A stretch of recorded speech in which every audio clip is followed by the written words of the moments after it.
we start the show, I count down, you don't count down. I'll count down when we broadcast in Mexico. This is Spanish. Is that where you're broadcasting from today? Yeah, from tonight. Okay, tonight. Okay, that's great. Mexico. Mexico. Oh my goodness. It is episode 131. Yeah, we should technically be at like episode 149. But, yeah, but we've been but somebody slacking. wants to work. Somebody wants to have a job. Yeah, you've been working late. I've been working late. It's gotten society, man. Society's trying to keep us down. Exactly. CNN and Fox are behind it. Yeah, because we're scooping them They with the kept good stealing stories. a lot of our stories at the beginning. That's right. Oh my goodness.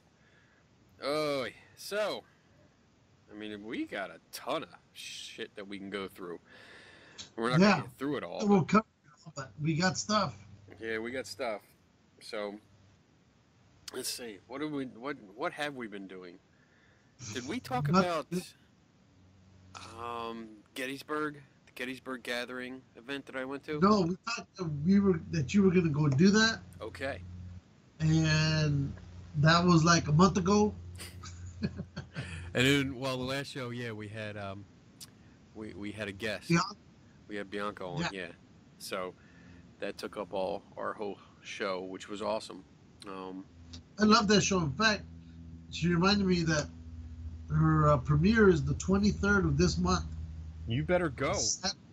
Yeah, I'm going. Damn right you are. So, because they're gonna have drinks at 5 o'clock, and then the doors open at 6.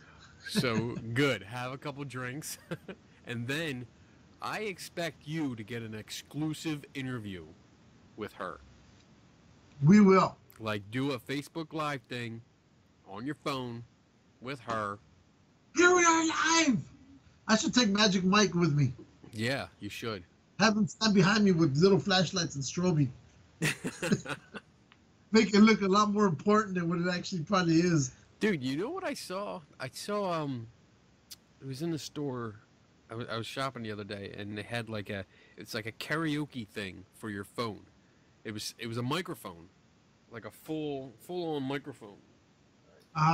So you had like a microphone like this. It's a little bit bigger, and then it had a slot for your phone that went onto it, like this. Oh. And I guess you loaded an app, and it had karaoke, and you could, I don't know if you could record video or what. I didn't look at it all, but I was actually thinking of you. Oh yeah, because I love to sing karaoke. Well, no, I was actually thinking more for like when you go to these events, you can actually do, Hey, shut up! Do interviews by having a microphone on and your phone on it, hit record, and good to go.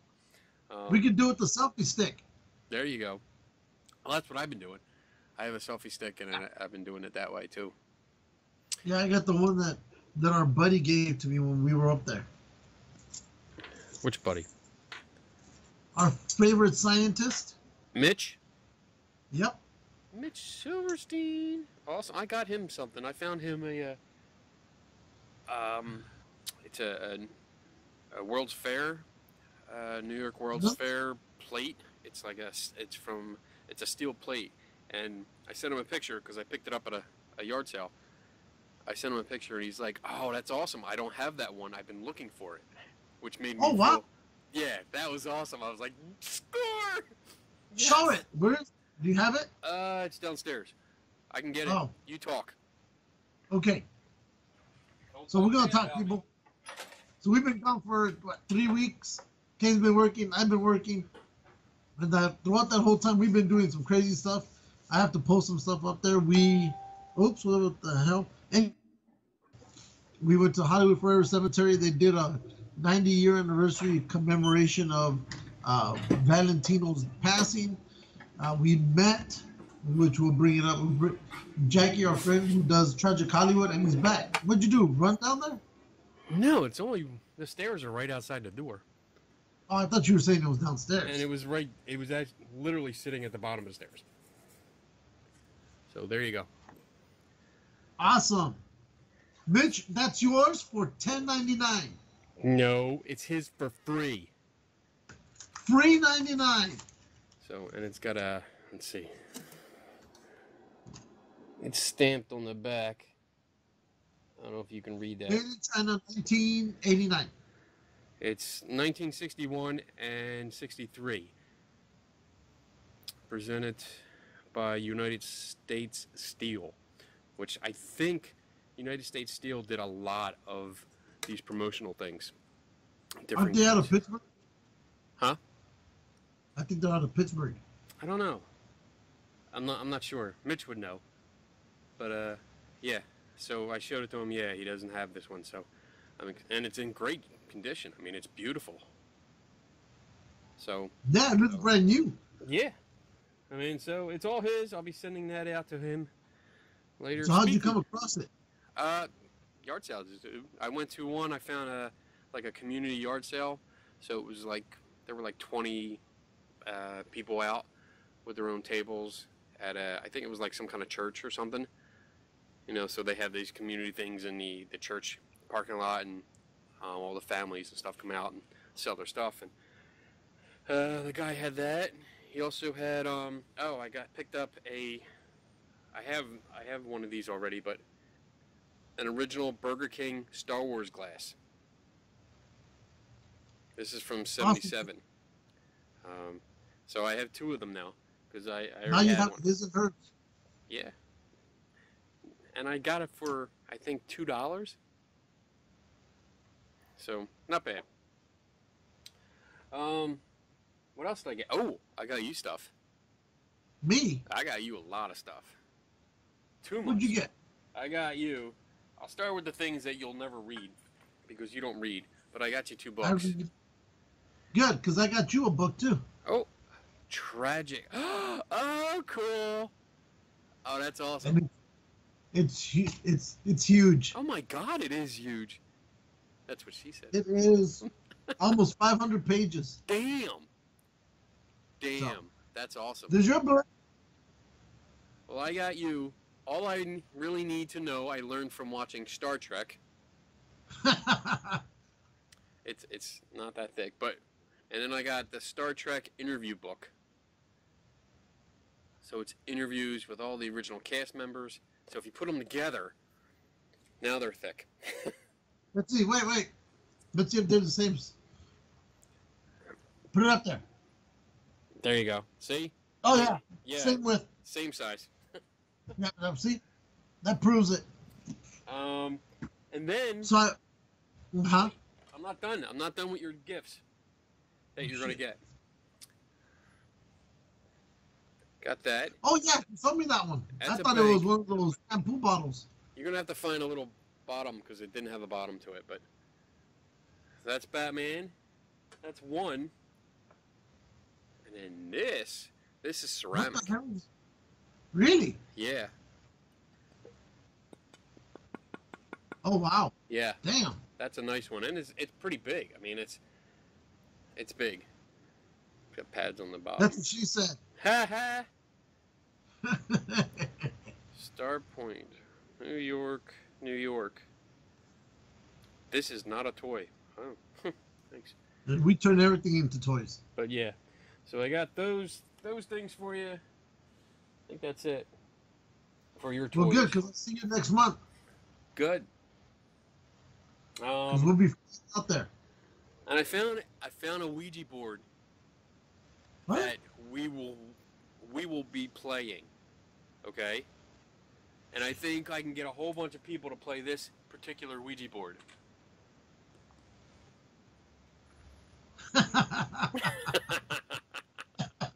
Yeah, the spirits are really going to enjoy that one. I got this off of, remember Rick Fisher? Remember we went to the Alpha Twitch place? Yeah. With the little Bigfoots, and he was the bearded guy? He's doing thing again. Yeah. He posted it, and I think he's posting pictures of all the Ouija boards he has in his collection. He's got a ton of them. Really? From different, I mean, going back 1900s, early 1900s to He's today. a collector then. Yeah, he's definitely a collector.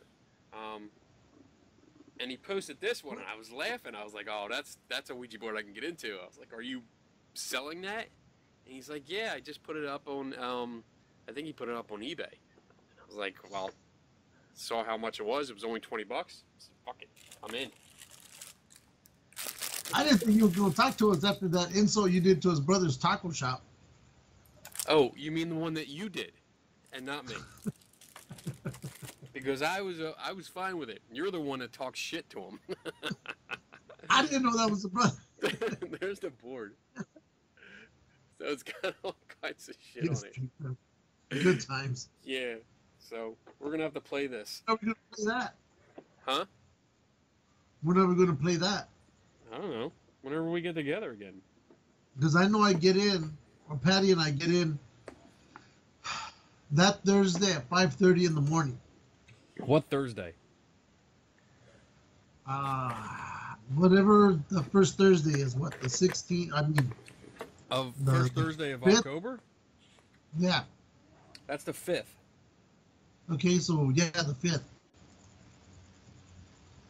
We're flying out of here on the 4th, and we're arriving on the 5th.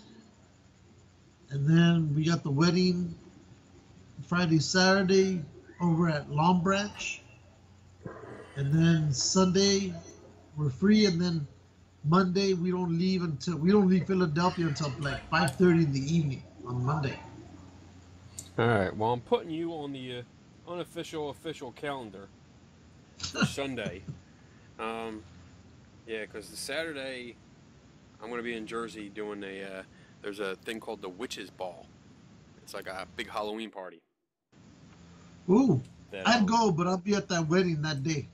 Fuck that wedding. You come to the Witches Ball. What time's the Witches Ball?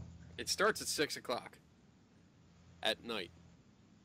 Oh, yeah. It goes to 11, and there's drinking.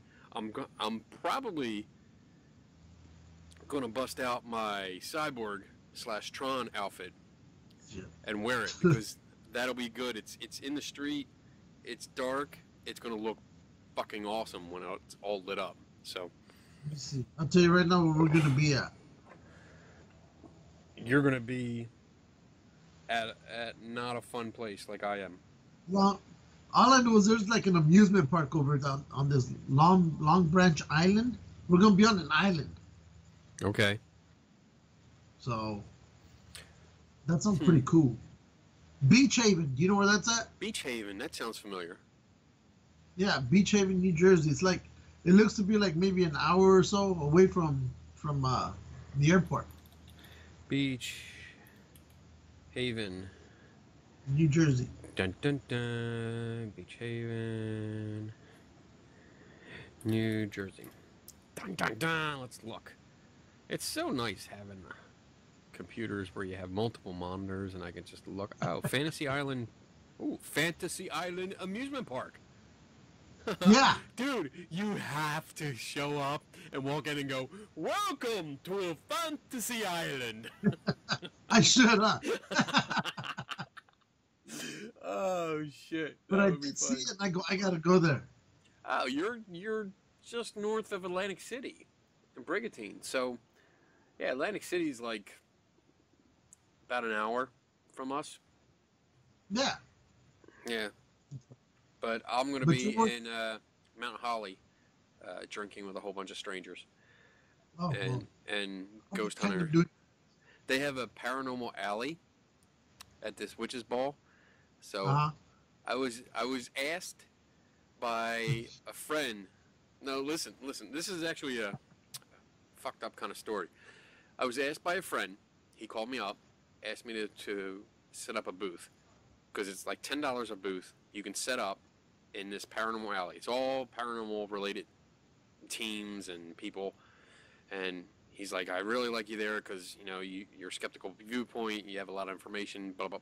You know, he was really nice. He was really, really complimentary. So I was like, "Yeah, sure.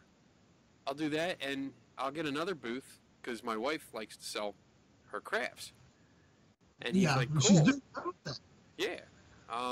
So we set it all up and found out that because she doesn't do paranormal stuff, she's crafts, she would have to actually be at another part of the place and it would cost $150 for a booth. And yeah, so we decided not to do that because that was a little too much.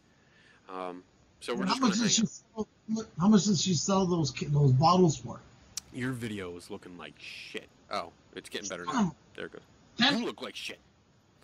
The bottles she sells goes for like they start at $20, and then they go up So from she there. would need to sell at least maybe what, 8 of them, just to pay for the table. Yeah. Yeah. But it's all like it's hit or miss with some of these things, you know. And this is we've never been to this one, so we want to go check it out first and see because if it's a lot of drunk people that are Your kind of people. I'm going to be one of them, yes. But if there's a lot of drunk people in big costumes and stuff like that, that's not really the place to have like 2 tables full of bottles and highly breakable stuff. So Yeah. we're going to check it out this year, see how it is. And I'll let you know. I'll do a report. Well, cool. Yeah, we'll all be there. We'll just be in different locations, which is odd. No worries. So, but yeah, we're gonna arrive 5:30 in the morning Thursday, and then you're probably gonna end up going to work. Yeah. So, Patty and I were thinking maybe coming by and seeing you guys, but Well, you're only you're only 30 minutes away. yeah, something like that. Well, when is it? It depends. I mean, you can come out because, yeah, my job's all over the place, so I might be working, I might not. But Yeah. Donna might be But here. Donna should be morning? here. At what time? 5:30 in the morning we no. arrive. No, I don't start till 12. So Oh, so because I'm pretty sure once we get everything situated, we're gonna go have breakfast, yeah. and then, I'll call you and see if you guys are up. Okay. So we don't have to be open. We don't have to show up to New Jersey until Friday, technically. All right. So, getting back to Gettysburg. Oh yes, go back there. Had a good time. It was a great day, beautiful day. It was supposed to rain. It did not. So it was a beautiful sunny day. Lots of people came out. Donna did pretty good. I think she had one of her best shows ever. Really? So that's good. I had a good time. I think the highlight of my day there was, well, first of all, the event was actually like a fundraiser. There's a young girl who, her name's McKenna, and I believe she's fighting leukemia. So it was a benefit to her. And it's just, she's an awesome little girl. Very, very I think cool. She's with her, blonde. No, I have not taken pictures with her. No. Okay. I have not actually met her in person because as long as I've known about it, she's pretty much lived in the hospital. So, but she's cute. There's videos that I see. I would like to visit her. And I'm going to try and set that up so that we can actually go visit her and maybe take her some stuff. Because I heard she loves dragons. So I actually picked up a little dragon toy at my last yard sale outing. So I'm going to see if I can drop it off. But the event was a success. And again, the highlight of my day, and give you some backstory on this. There's a gentleman named Bob Christopher. I think we've talked about him before. It sounds familiar. Yeah, he runs a ghost hunting team. He does like a TV show for local, cable access kind of thing. But they do all these shows. They do their own seasons. They go everywhere. I went on the Bigfoot hunt with Eric Altman with them. Okay. So that's the show. All right. So Bob does he does gadgets. He builds ghost hunting gadgets. Okay. And one of them was one that I did a whole report and I cut open and really investigated it and stuff. And ever since then, he refuses to sell me or give me any equipment to look at that he built. And it's a fun, rivalry between me and him.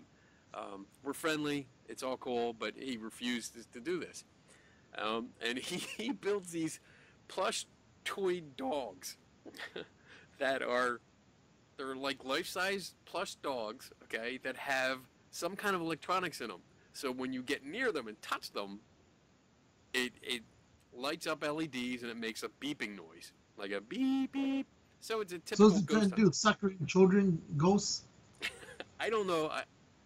I don't know. I've been trying to get one for probably 2 years. From him? From him. They're expensive. And how Like, much does he sell them for? I think they're upwards of $130 or something like that. Oh, shit. I'm gonna look it up. That's- But yeah, I've been really trying to get one, and he will not do it. He refuses to do it, which I understand. But every time You got to there's get one. what? You got to get one. I Have somebody else buy it. I have to get one. Have Let's see. All right, buy it. $135. I just looked it up. $135 plus 10. You want to see what it looks like? Yeah. All right. Have somebody else buy it for you. Send Cat. I want to. Well, unfortunately, I think he knows that Cat's part of my crew. Oh, no.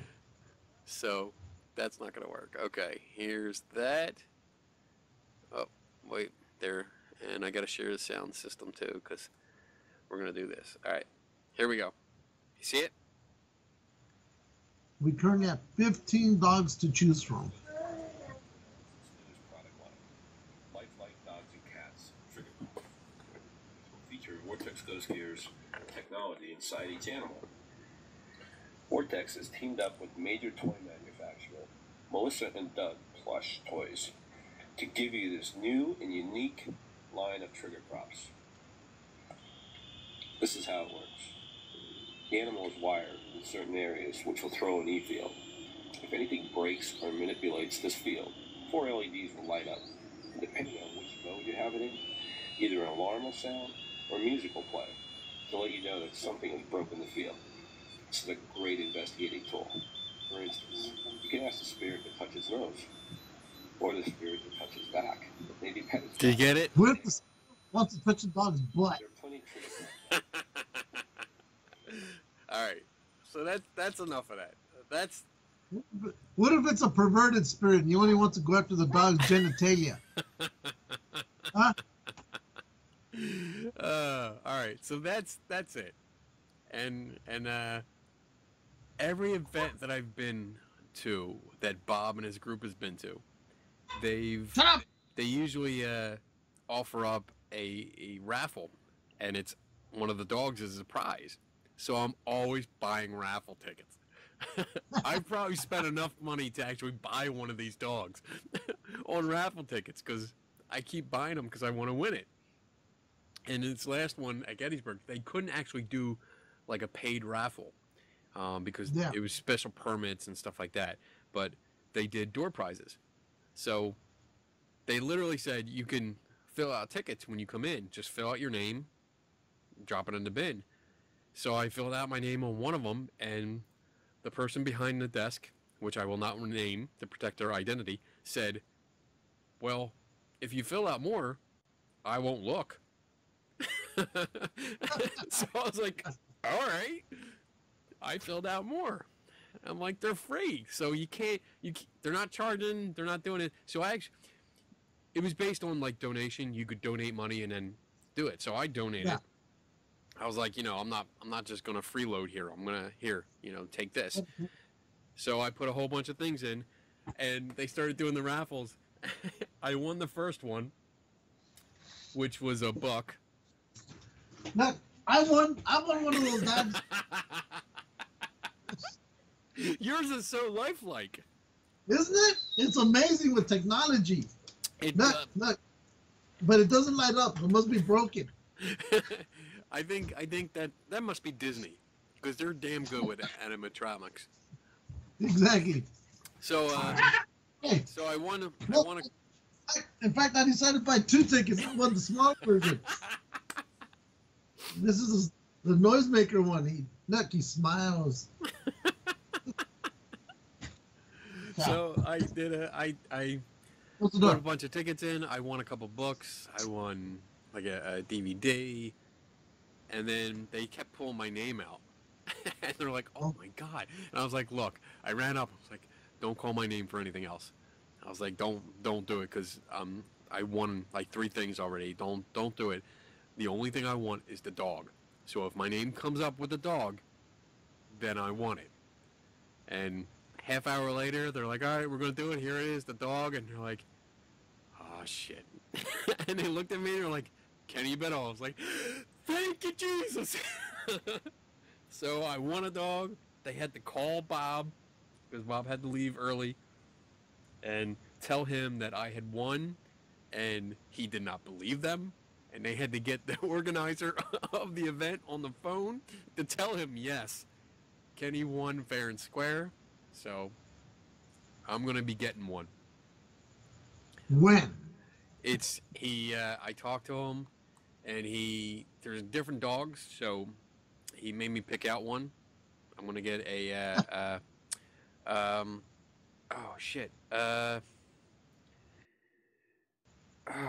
oh my God. What is it? I totally forgot. I got a brain fart going on. The ones that look like wolves.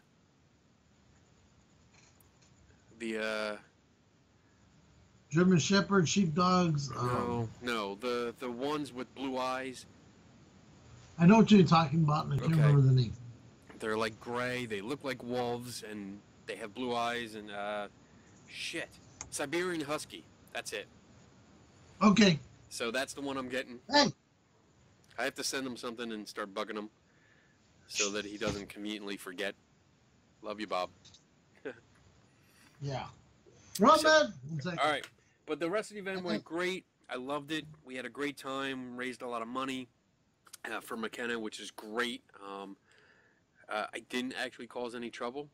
I didn't cause any fights, although I wanted to. Because there was a guy next to me that was selling this book that I really, really wanted to get into a conversation with. Look, pay attention to me. Get off your phone. Look, quantum parapsychology, how science is proving the paranormal. Yeah. They placed him right next to me. But I was too busy going around talking to people. Oh, I got this stuff. Did I show you this stuff? That I got off of Chuck Sanders? Look, I finally bought a ghost box. The original. And... Hey, send Roman over here. It's got a ghost. Whee! It works. And I got, look, a Ouija board box. He made those? With a planchette inside. Take Buddy. Yes. Hi. Yeah, Chuck made these. I don't think he actually made the boxes, because I think these boxes you can get at, like, Michael's and stuff. Well, actually, there's a price tag on it. So, yeah. Chuck, you really need to take these off. Yeah, Chuck. What did he charge? So, yeah, he didn't do that, but he did the wood burning, which looks really good.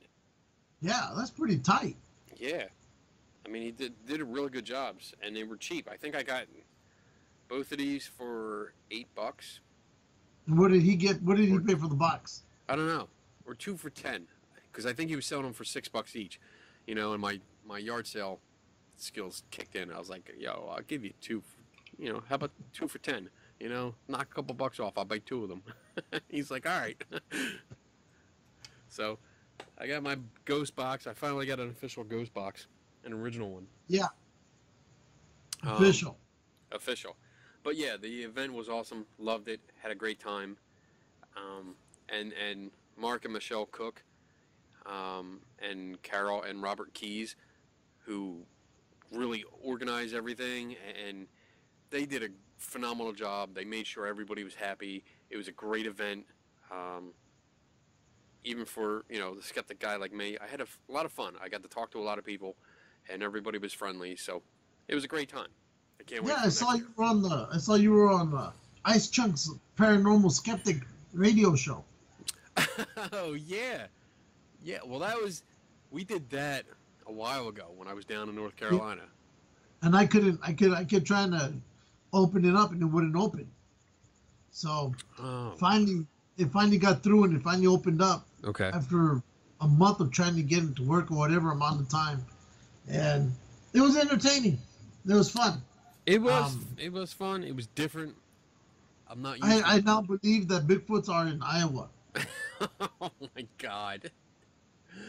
Oh, you Man. fucker. Just stop. Just stop.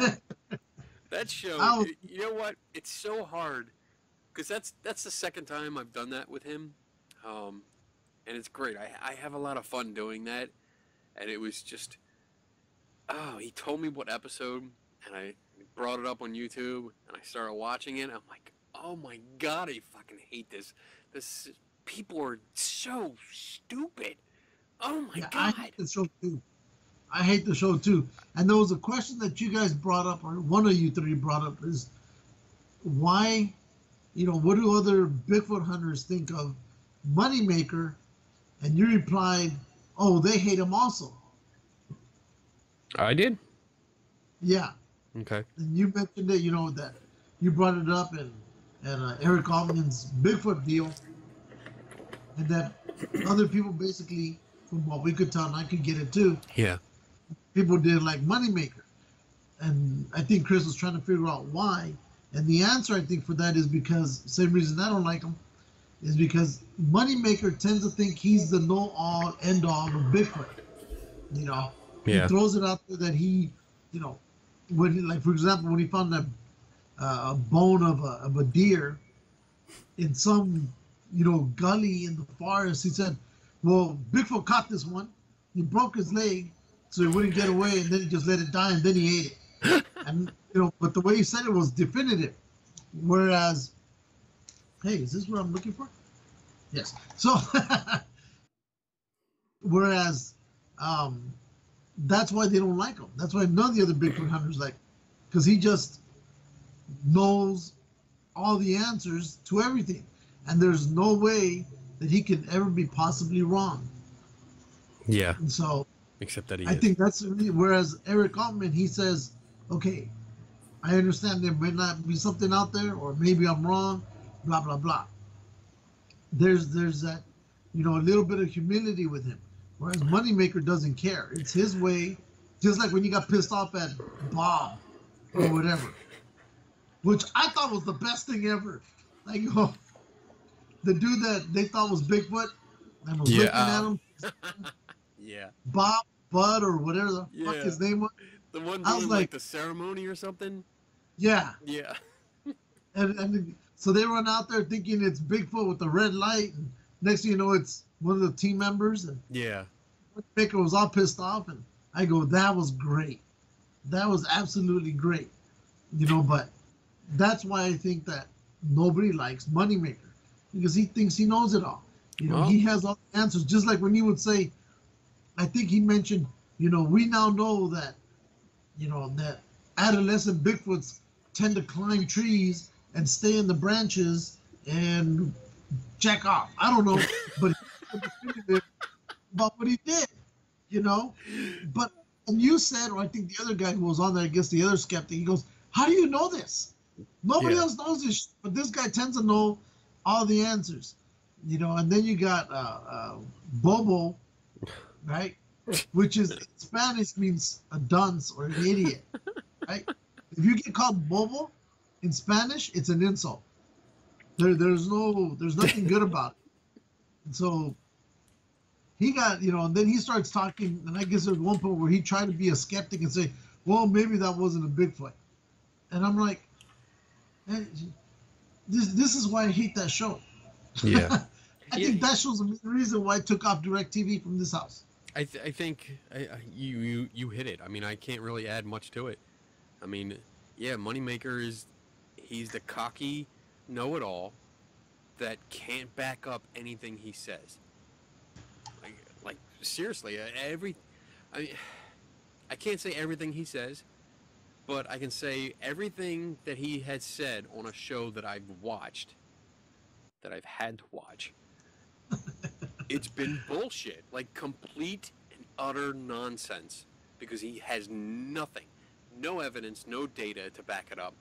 He's talking out of his ass. And Bobo is just, that's something all on its own. I don't even want to deal with that because the level of stupidity is just well beyond. It's in ludicrous speed. That's what that is. Yeah. And I'm not even going to touch that one. Well, it was fun. Go ahead. But as you said, like we've dealt with some Bigfoot people, and Eric Altman is just a down to earth kind of guy. Yeah. Yeah, he's just, and even Ricky Kirby, the guy we met him out. Yeah, I like him too. I mean, he's a Bigfoot hunter. He's out there. Both Eric and Ricky. I mean, they're down to earth people. They will sit down and they will talk to us, and they're reasonable. They're not like with Eric. It was last year, right? The first year that we went out. Yeah. We went out with him. We went on one of the nighttime excursion things. It was kind of raining. And I forget the exact question I asked him, but I was point blank, like, hey, what's up with this? The banging on trees and the calls and stuff. Do you really think this shit is working? And, without hesitation, he's like, I have no clue. I really don't, it couldn't, I don't know. Some people say it does, some people say it doesn't. I don't know. And that's a great answer. To come up with I don't know instead of, a moneymaker-ism. Where it's just bullshit that you spew out that there's pretend like you know what you're doing. Eric's pretty honest. Yeah, that's true. And then the other thing that I found interesting, because I was relating myself to a lot of what Robert said, a lot of what Chris was saying about you and Renee at the Bigfoot deal. Whereas whenever Renee would say something, everybody else would blow her off, or they would treat her kind of standoffish because of her, it can't be Bigfoot because of this. And I started thinking about you.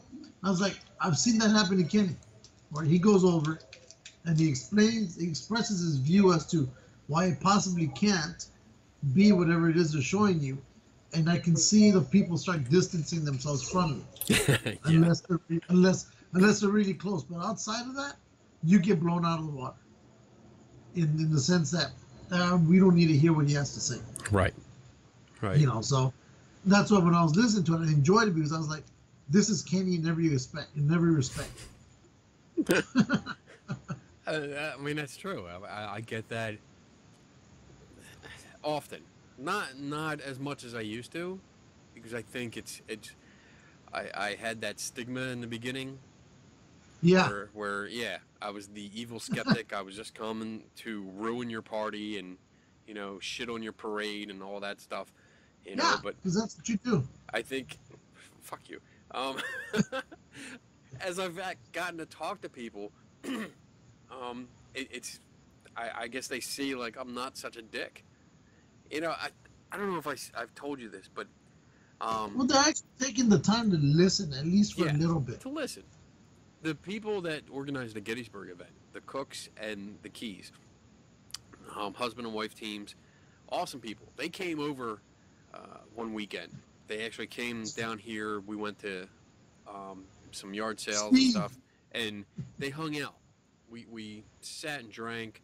All of us just talked, and I think it was Carol that said something that I had met them in Gettysburg, and when we first met, it was at a paranormal event. Okay, it was like a store opening, a ghost hunting store that was there. It was opening. Okay, so I showed up because I wanted to see, what was going on, who was going to be there, and this and that, and we just happened to be in town that day.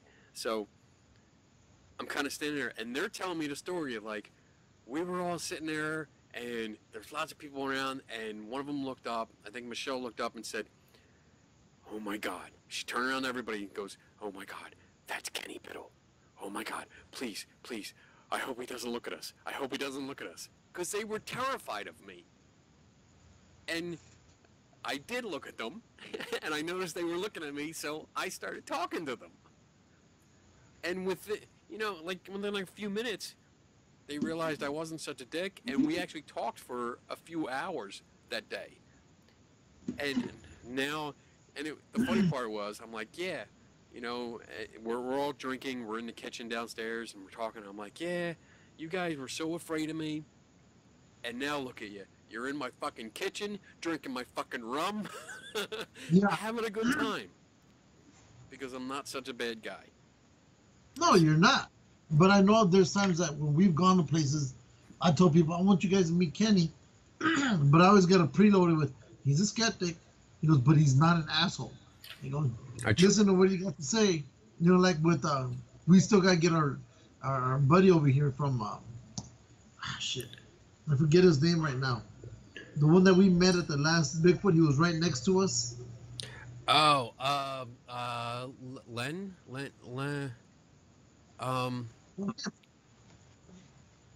Oh my goodness. God dang it. He does the radio show, right? Yes. And, yeah, I forget. Len Strickler. There you go. I had the first name. I got it. Yeah. Well, the last name was the big one, so. Yeah. So, we got to get him on the show. I don't care. But, I've been drinking, so I have my yeah. excuse. This ain't just regular tea. Shit.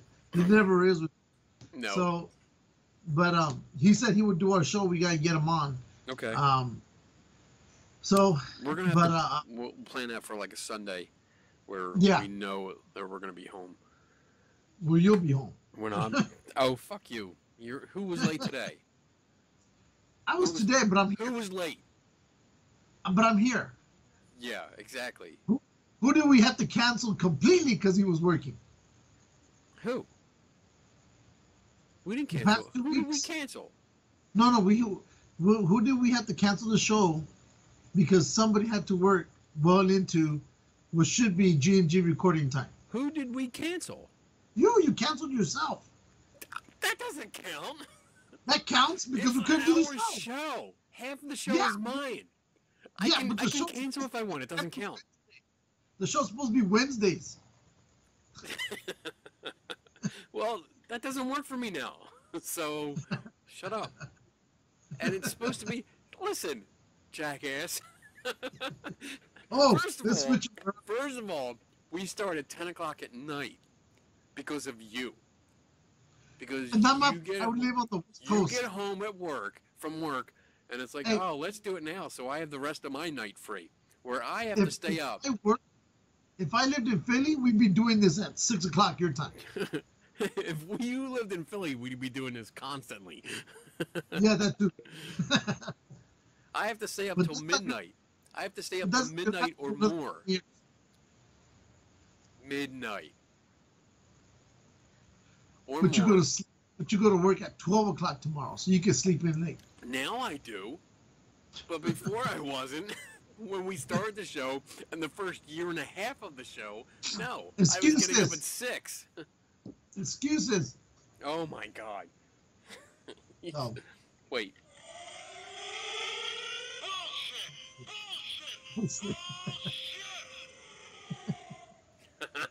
Oh, this is the best investment I've ever made. I forgot about that shit. Oh man. So, So, but no, what else we got? What else we got? while you were doing that, Jackie from Tragic Hollywood came down to, Yes. down here to Los Angeles. We tried to get Bianca to join us, but because she was in the middle of doing her editing and all that stuff for Fucking the movie. diva. Diva. Wow. That's what she wants to be, but I tried to get her to go. And we couldn't get her. So that first day that she was down here, we went to the Magic Castle. And they do not allow you to take pictures. Oh my God. I mean, but I did do a secret recording while I was there, right? It's not the greatest. I can put it up, but it's. You're gonna get in trouble. Well, I'm gonna put it up here on Geeks and Ghosts. Oh So, my God, you should not. So, You I don't, didn't take video. I didn't take video of them doing the actual tricks. I took video of us walking down the hallway, looking at the rooms because there's different rooms in this building. So I didn't take video of any actual performance. So we're fine there. These are magicians. These are the masters of deception. Oh, dude. You're going to disappear and no one's going to be able to find you. Yeah.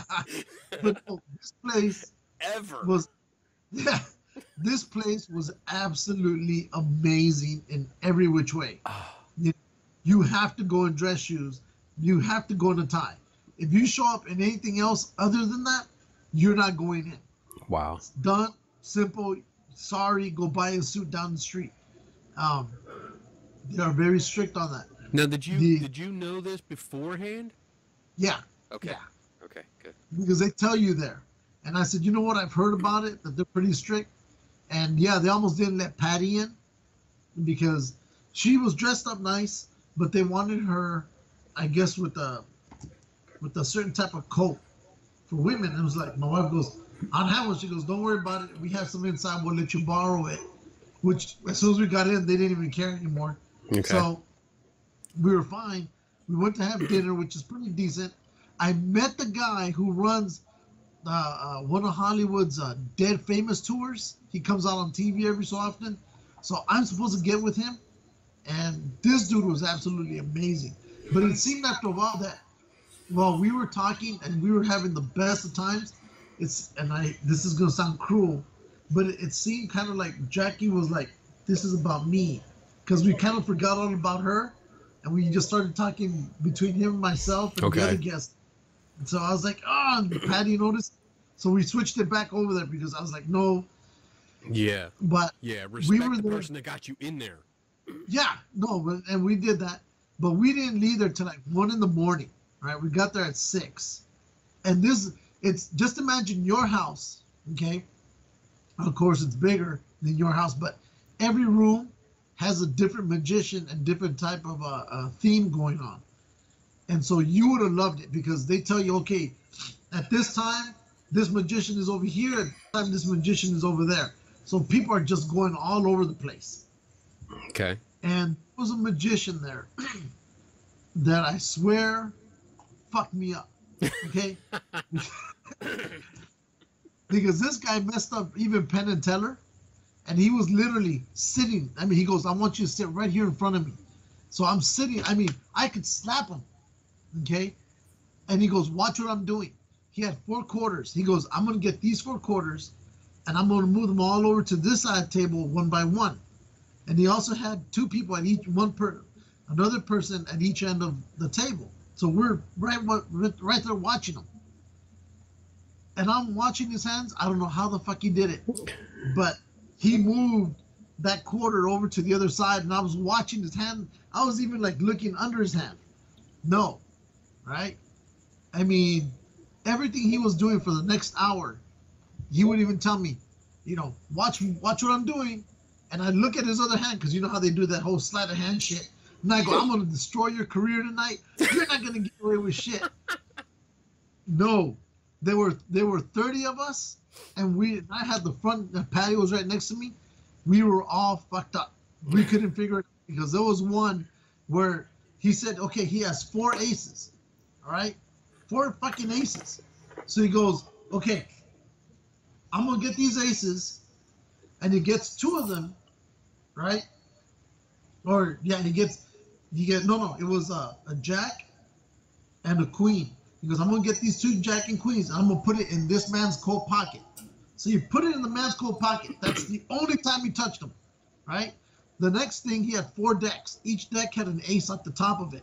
He goes, I'm going to make all these aces disappear. Okay? So remember, we saw what he did. He had the queen and the jack inside the guy's jacket and never touched him again. He did his tricks for the next, 6 minutes. And each time the aces disappeared. All right? And then he goes, has anybody seen me touch this man over here? No, nobody did. You never touched him again because he was sitting right next to me. He goes, and you all, he had. And everybody goes, yeah, he had a queen and a jack. He goes, okay. So he reaches over, pulls out the cards. It's all fucking 4 aces. All that he had in there. And we're like, how the hell did he do this? And he only touched the guy one time. Okay. So I would completely recommend it. Their store isn't that big. Your room is bigger than the store they have in there. But they had stuff in there that you would have loved. And the one thing I saw that I wanted to get you, which I can't tell you because I'm going to try to go back and get it. They were out of, but it was a Houdini deal. Oh. So they had some really cool stuff. And I go, but this one that I wanted for you, they didn't have. So I gotta see if I can go back and get in without having to be, invited. Right. So we did that, and then we went to Hollywood Forever Cemetery and kind of find out they had a 90-year anniversary deal going on there for Rudolph Valentino. So his ancestors, his grandchildren were there. I'm gonna put that video up too, as much as I can. The woman in black that always goes there, she was there. They explained her whole history. It was just really weird. It was pretty cool. Then we ended up, I got to give this to Jackie. She knows how to sneak into places. Right? So you're telling me she's like Mexican. Yeah, she's Mexican, but she's white. Right? And we were going to go to this one mausoleum that is closed to the public. But she went over and she talked to one security, and they go, well, we only allow people who have family in there. Well, I guess she's memorized the names of people who are in this mausoleum, right? And so she went there, and she told them, oh, my great uncle is blah, blah, blah. Oh, okay, let's go. So we went in, right? We get up there, and remember that woman who was shot by Phil Spector? The blonde lady, Lana yeah. something, I think. Yeah. Okay. Yeah. Well, as soon as we go in there, we go to the second floor, we make a turn. There's a woman, there's her picture right there. And I was like, oh my God, she's buried here. Because she's been buried to a certain extent. And there was a lady there. So Jackie asked her, oh, are you the caretaker? The lady goes, no, I'm her mom. Oh. Right? But the lady was so nice. I mean, so Jackie started a conversation with her. And, it was a beautiful, the woman was spiritually is a beautiful soul. I mean, she was great. We talked to her for at least 30 minutes while we were there. And she told us one thing that really shocked us, because I guess before her daughter was killed, she told her mom, look, I want to get pregnant. I want to finally have children. I want you to have grandchildren. So she was in the process of wanting to get pregnant. And then this happened, So, but that was pretty interesting. Then what I also found out was the guy who would draw Superman and the original Lois Lane, they're buried up there. So I took a couple pictures of that. So I got to put those all up on Facebook. Jerry Siegel or Joe Shussler? Let me find out. I'll find it for you. You talk, bro. I look for it. Okay. Because they're the guys that came up with it. Jerry Siegel and Joe Shussler came up with Superman. And it was, I think in the beginning, Superman was actually created as an evil guy. He was an evil, villain, and it didn't sell. So they switched over to making him a good guy. And it almost didn't sell, too, because they gave him, this super strength. And one of the things was the first issue, Action Comics #1, where Superman is actually lifting a car. The thought process was that this was too outrageous, and it almost didn't make the cover, which was Jerry Siegel. Cool. Jerry Siegel. Oh my God!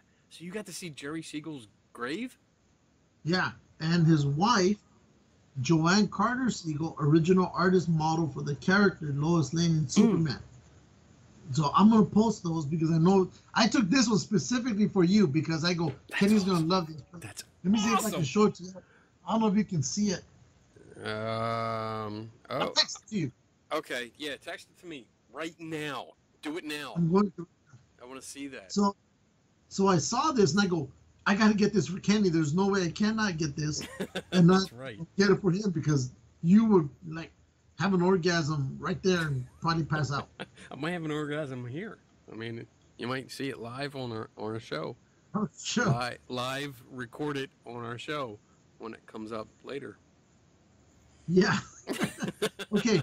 So I just sent it to you, but Dun, dun, dun, dun. Look at that. The power of technology. why can't I get to you quicker than me? Let's see. All right. So there's the picture. Let me see. Oh, wow. Man, Carlos. Yeah. Original artist model for the character Lois Lane in Superman. Wow. An inspiration to all who knew her. Gutsy, determined, eternally beautiful, and loved. She truly was Lois Lane. Wow. That's... So I sent you another one. What's the... This is behind glass? Well, yeah, because they've both been cremated. Okay. Oh, all right. And so what's the... What are the book-like things? Is that the gravestone kind of thing, I guess? Yeah, it seems, I'll send you another picture, but it seems like this one's pretty old. And what they've done is, it looks, I guess back then, maybe that was a style, get a book as an urn, I guess. Yeah. You know? This is the first time I've ever seen a book as an urn.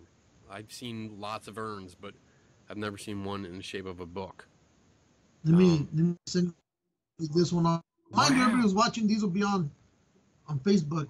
I've never When, seen... Yeah, this is great, because I've never seen a picture of her, of his wife, Joanne, and yeah, that's totally the embodiment of Lois Lane in the early comics. Yeah. That's amazing. And there's the cover of Action Comics #1 with Superman lifting the car. Wow. Yeah, that's so I cool. was completely blown away that I found that in there. I was like, oh my gosh. Really, really, really need to maybe, like, we were thinking about it this year, but then the Las Vegas thing came up. Yeah. Which kind of killed our plans for other stuff. But maybe next year, I think we're going to plan a trip out to you. Because So, I want to make it to California. Yeah, because your wife already did. Yeah, I know that bitch. Fuck, So, man. So we did that, right? This is the location that, I sent you another picture so you can see what the inside of this one mausoleum looks like. It's completely different from any other I've ever seen, because it's completely dedicated to people who've been cremated, right? Oh, wow. It's like a little It's tree. beautiful. Yeah, it's absolutely gorgeous in there. Wow. So we went in there. We even went to go see, because recently, if you remember, they moved Judy Garland's body or her coffin down here. So we went to go see that as well. We did that. Then that recent singer who hanged himself, Colin or something like that, he's buried. Yeah, okay. And that was a complete accident. Again, just like with Chekhov from Star Trek. Yeah. We found him by accident.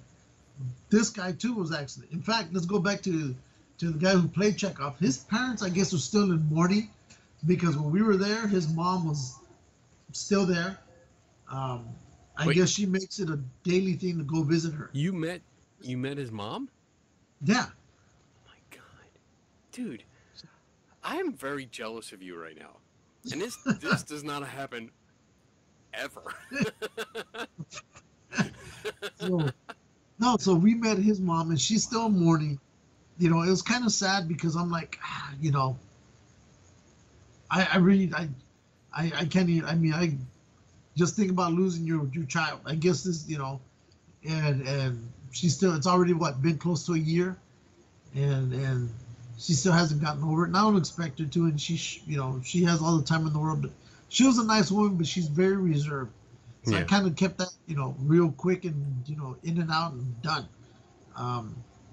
Then we took off and I got to put these pictures up too. Yeah. we went over to the Roosevelt Hotel, where Jackie was doing her book signing. Okay. So we're in there, and again, she uses her Mexican powers to sneak us into locations that we shouldn't get into. So we got into she goes, I forget the name of the ballroom we got into. She goes, Lou, this is where they held the first ever Academy Awards, in this room. And I swear to you, it is nothing compared to what you see now. Right? The best way in size, put your house end to end, or I guess from the front of your house to just before you get to the tiki bar. Okay. That's how big the ballroom is. And it's probably as wide as you, maybe a little bit wider than your house. And it was small. It probably wouldn't fit no more than 400 people, I would assume. Okay. 300.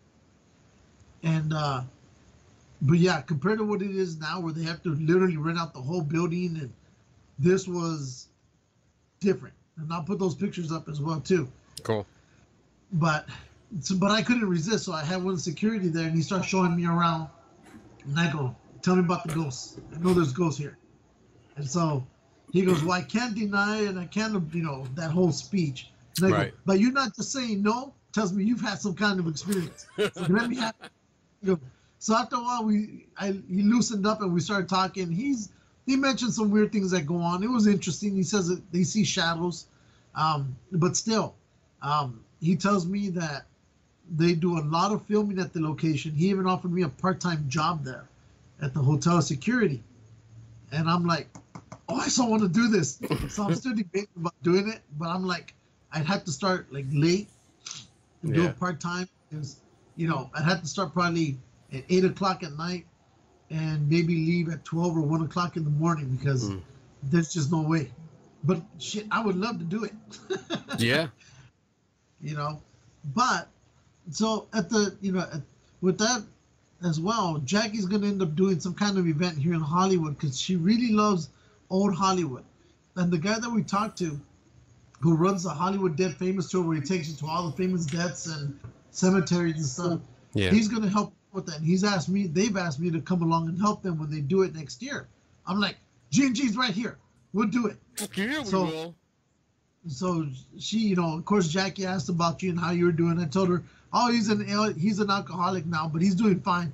And it's not far from the truth. No.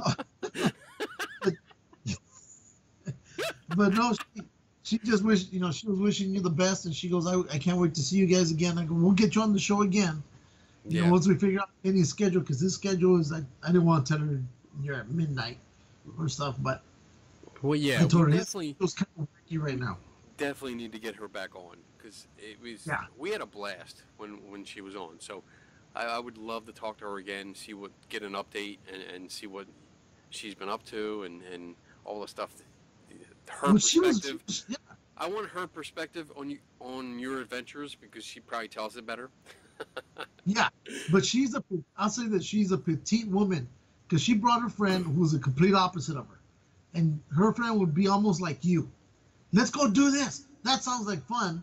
Whereas Jackie's like a little, she is your classic girly girl.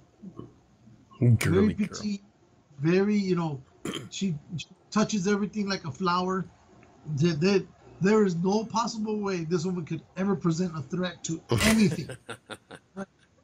She is a girly girl, soft and quiet, and but she was good people. She really was. She really took a liking to Patty. She let Patty came along. She was even taking us to places like the place called Barney's Beanery. You saw me post some pictures of it last week, where I went with Patty. But Barney's Beanery seems to be like an old rock and roll place, where Marilyn Monroe, Jimi Hendrix, the Doors, Janis Joplin, they all showed up there. They would autograph. They have all the autographs up there. And I guess there's a part of the bar where Jim Morrison jumped up on the bar and dropped his pants or something and peed on the bar. So they kicked him out for life, but they put a plaque right there saying, "This is where Jim Morrison stood on the table," right? We kicked him out for life, but we're gonna capitalize off of him being here. What dicks! So, But the food was pretty good. I got to see one of the who was it, Flea from the Red Hot Chili Peppers. Yeah. He was there because apparently it's mostly a rock location, so a lot of musicians, famous and up and coming, go there. And the night that Patty and I went there, that place was happening. I mean, it is a place that, I mean, I was even telling Jackie, I never knew about this place. She goes, yeah, this is where Janis Joplin had her last meal before she died. And I was like, oh, so we're here because of that. And so she goes, yeah. So then she goes off and she ordered something that Marilyn always had, because the spaghetti they have, they put chili on it. Okay. Right? And it's really fucking good. She goes, but this they put what on it? Chili. Chili on spaghetti. Yeah. It was different. It was pretty good. Okay. I gotta admit, but I go, why do you like this? She goes, because this was Marilyn's favorite plate here. Now the place has been around since 1902 or somewhere around there. It's been there for a while. So I had to try this bowl of why Marilyn liked it. It was good. I'll give her that. I mean, the noodles are thick. The chili is really it's pretty awesome. Good. If we go back, you have to go there. Yes. But no, Jackie was cool. She goes, if you and Keny ever come to San Francisco, call me. She goes, and I will show you all over the places up in San Francisco. We'll do a bunch of the wineries as well. And I'm like, we got you for that. So okay. We've been invited for that one. Awesome. So that was fine. Then of course, fast forward to a week, and this past weekend, Magic Mike and I went over to go do the Long Beach Comic Con. Right? Oh, yeah. So got our press passes, but this was funny. I applied for my press pass before Mike. Okay. Once I applied for it, I sent Mike his application. He sent his, and 3 days later he replied and goes, "Hey, I got mine approved. Did you?" And I said, "No, let me check." I go, "I haven't seen an email." So I start going through it. I can't. And then I go, "Maybe I accidentally threw it away." Yeah, I did. So I open it and it says, "You've not been approved. Sorry, better luck next year." I was like, "President, you're gonna let my cameraman in before me?" So I resent it again, right? And the next day or 2 days later, "You've been approved." I was like, okay. So we went in there, we took pictures, but it seemed same space. It just seemed that there was stuff lacking on it this year. William Shatner was charging $89 for an autograph. When just that morning, it was on the website saying he was only going to charge $80. So somewhere along the way, he decided to sneak in an extra $9, right? Yeah. So we met all these, there weren't that many celebrities like there have been in the past. There were probably no more than, I'll say 7, if that. 7 or 8. And of those 8, 3 or 4 of them were actually known. But there weren't a lot of vendors. There was a lot of artists, which was really cool. But something about it was lacking this year. It just wasn't the same. We took some pictures, but it just wasn't the same, vibe as it has been in the past. I don't know if maybe because Comic-Con just finished, less than around a month ago, or people are just burnt out for the moment, or because of the heat. I don't know. It just something was lacking here this last time. It was a good turnout, but there was something missing in the air. Right. Which was kind of sad. So I kind of looked, Mike and I looked at each other. We're like, you know what? We like the smaller venues better. Yeah. Ones that nobody hears about. And so we're probably going to stick with those. He took some pictures. He has to post those up, but he's been busy. But no, it was pretty cool. Outside of that, what else did we do? I think we were done with that. So we've been busy. We just haven't been, on the show telling you what we've been doing. Yeah. Because it's top. Yeah, we've been going around. We've been really, really busy. I went to Monster Mania, which is a conference, a horror conference out here. It's in Jersey. And we go, there's I think there's 3 of them every year. There's 2 in Cherry Hill, New Jersey, which is right across the bridge. It's about a half hour away from me. They have it twice a year, and then there's another one somewhere else that I don't go to because it's too far. But yeah, went there, had some fun. I'm trying to look for the pictures that I got. But we had a lot of fun. We saw our friends from the movie buff game. Yeah, I saw that. Yes, Justin and Corey Purvis, we saw them. That was awesome. Because let me tell you, this is the first time I took Donna to this conference. Because she wasn't into horror stuff before. But I think with like The Walking Dead, she's gotten into that, and she wanted to see what it's about, you know. Because every time I go, I come home like it's fucking awesome, you know. It's there's like 1, 2, 3, 4, 5. There's 5 rooms, full of just vendors and all kinds of stuff. And there's one room actually there's 2 rooms of celebrities that you can usually see. Yeah. And so we went and we had a real good time. I mean, she loved it. She absolutely loved it. We walked into one room and started looking at the booths. You know, like I'm like OCD with going through booths. I have to go pick a row and I go up and down, up and down, up and down. I can't just go back. I've seen that. Yeah, you've seen that firsthand. So, start at one booth, start looking around, and all you hear is, "Oh my God, there's Keny and Donna!" And it was hilarious because it was Corey, Justin's wife, screaming in the room, and ran over. I mean, big hugs. It was great seeing them again. I mean, Justin had his hair. Seriously, it was up like it was blue. I saw that. And it was a good like 2.5 feet above his head. It was awesome. I love what he does with his hair every single time. Yeah. It was really cool seeing him. And we had a lot of fun. We got to see there were some people that we had interviewed. Well, that I had interviewed. There was a guy there that I had interviewed from North Carolina, from the Raleigh SuperCon that I went to. He was there. I think you mentioned. Yeah. He was there. There were tons of vendors. I mean, we had a good time. I got some goodies, you know, because I always get some goodies. I got like some skulls. I got a where is it? I don't think I have it up here. I got an X-Files investigation kit. I bought another game off of Justin called Make Me a God. I thought it suited me. I was like, what's this? Wait, Make Me a God. All right, it's sold. I don't care what it is. I'm going to take it. But, yeah, we had a good time. And I think Donna's definitely going to go back. And they always have good stuff. We saw, they had, I snuck a picture, and I wanted to get his autograph, but he was actually talking to somebody.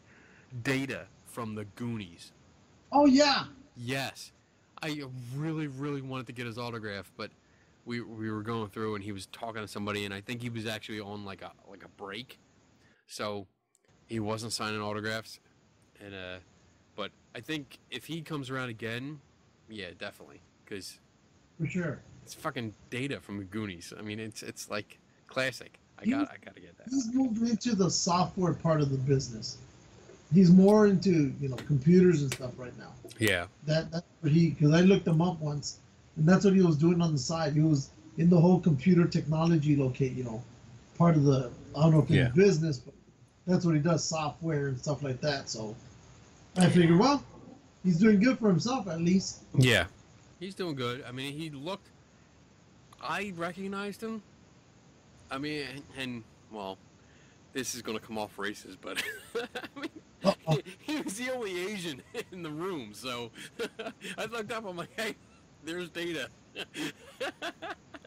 Well, no, the one guy I did see at this past Long Beach was, if you remember Boomer from Battlestar Galactica, the black guy? Oh, yeah. Okay.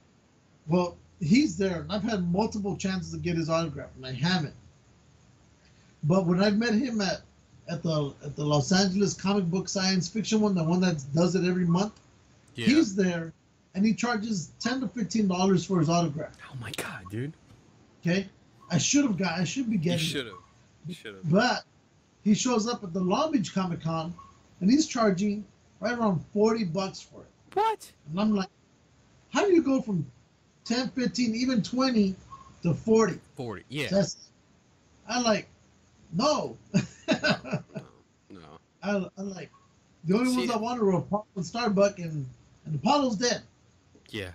And we. But I did meet him, though. That was cool. You know, like that's what I look for. I look for the $20 autographs because, Yeah. you know, not only is it cheap, you know, because when you spend money to get in, again, we go back to this topic often, but Yeah. if I'm gonna pay like $30, $40 to get into a conference just for me, and I have to pay that much for my family, that means I'm not gonna have money to spend on someone charging $40, $50 for a fucking autograph. Fuck your autograph. Yeah. I don't give a shit. The only one I got that I'm glad I did get was Romero. Yes. Remember how I told you? I Mhm. think he was going to die. I didn't know he was going to die 2-3 years later.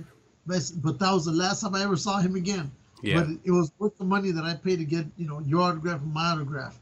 Our pictures. Yeah. So. But you know, The it really matters, I guess, who it is.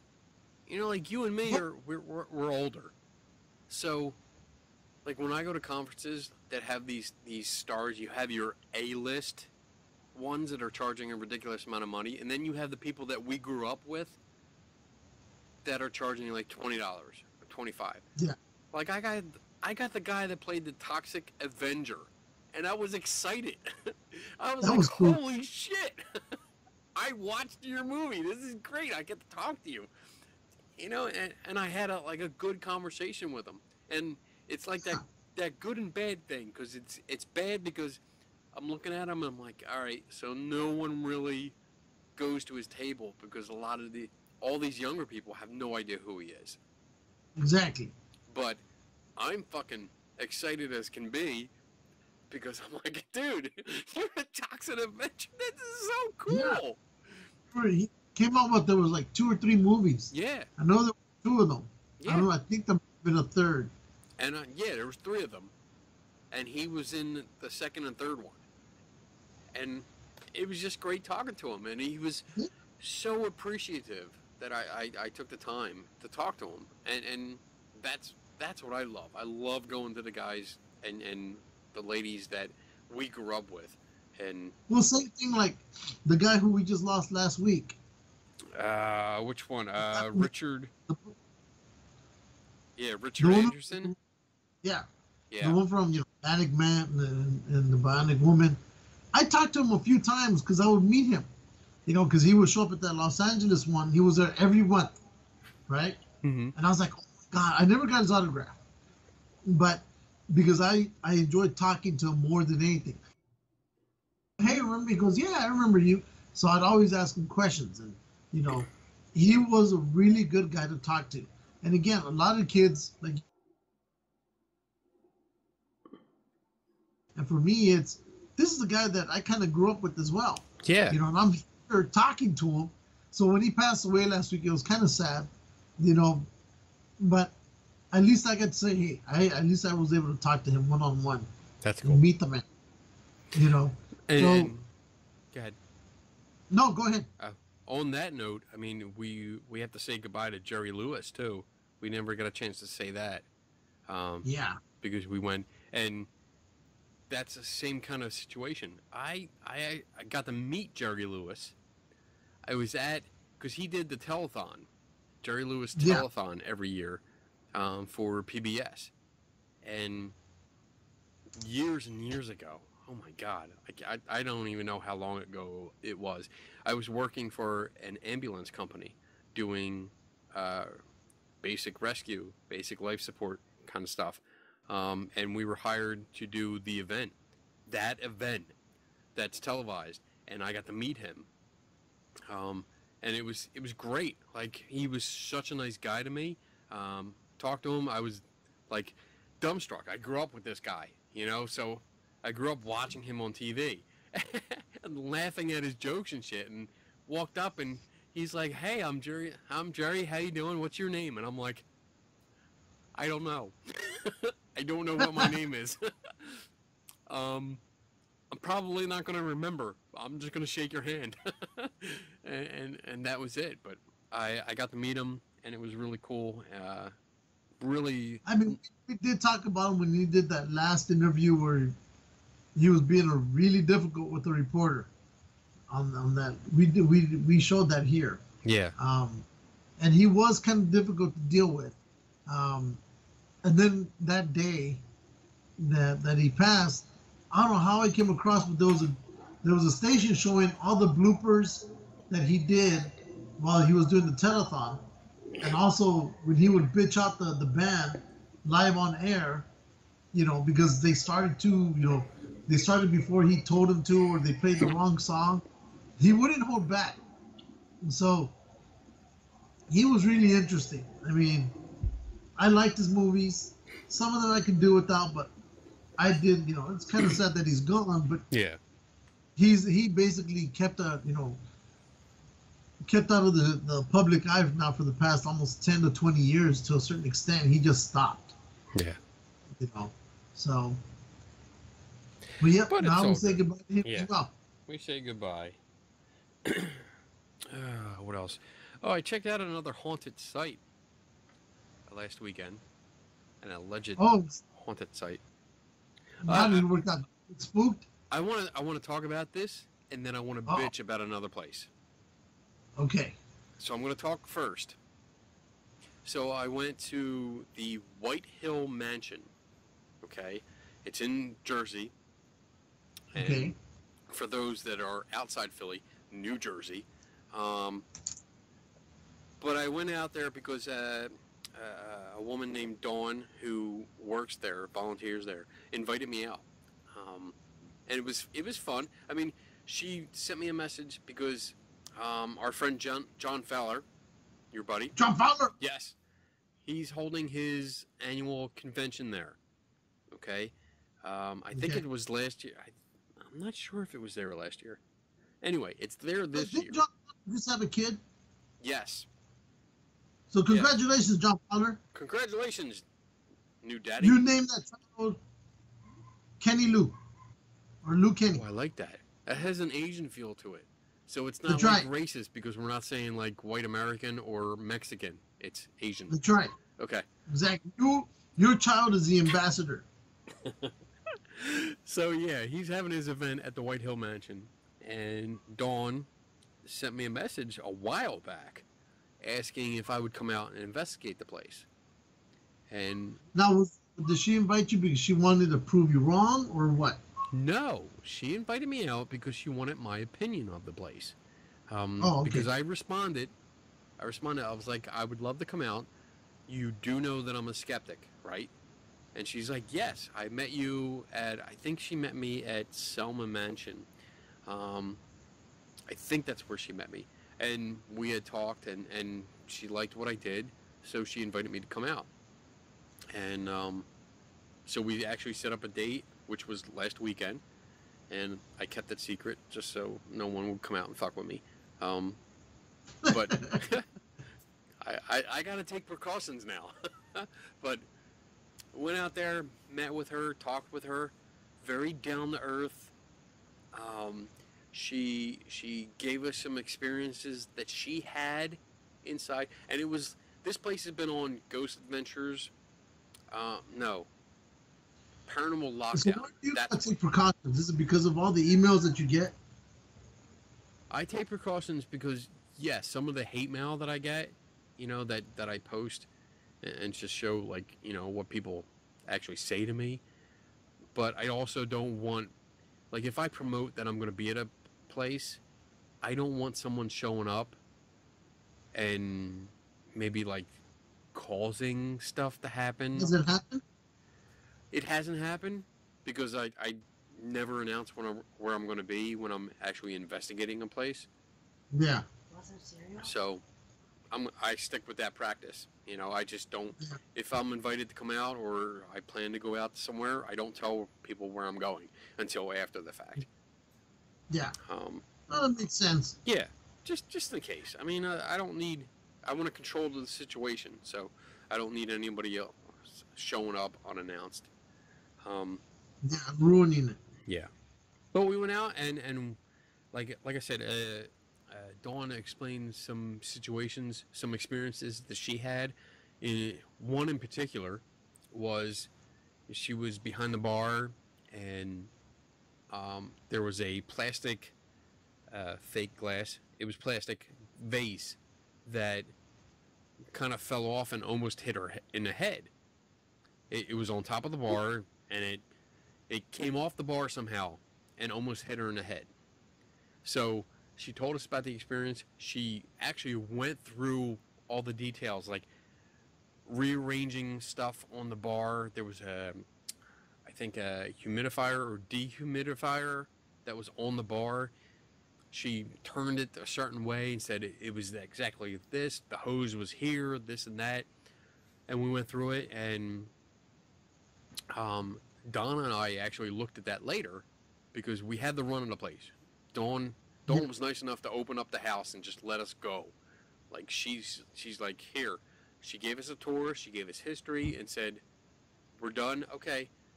You know, have fun. You know, go through the whole house, do what you need to do, take as long as you want, and I'll be over here. Alone. Huh? She left you guys alone. Yes. She let us work in peace, which was great. I love that. Cool.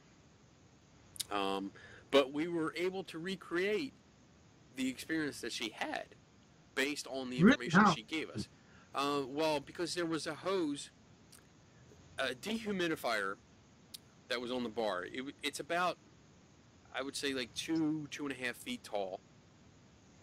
And it has not only a power cord, but also a hose that's for, I guess, drainage.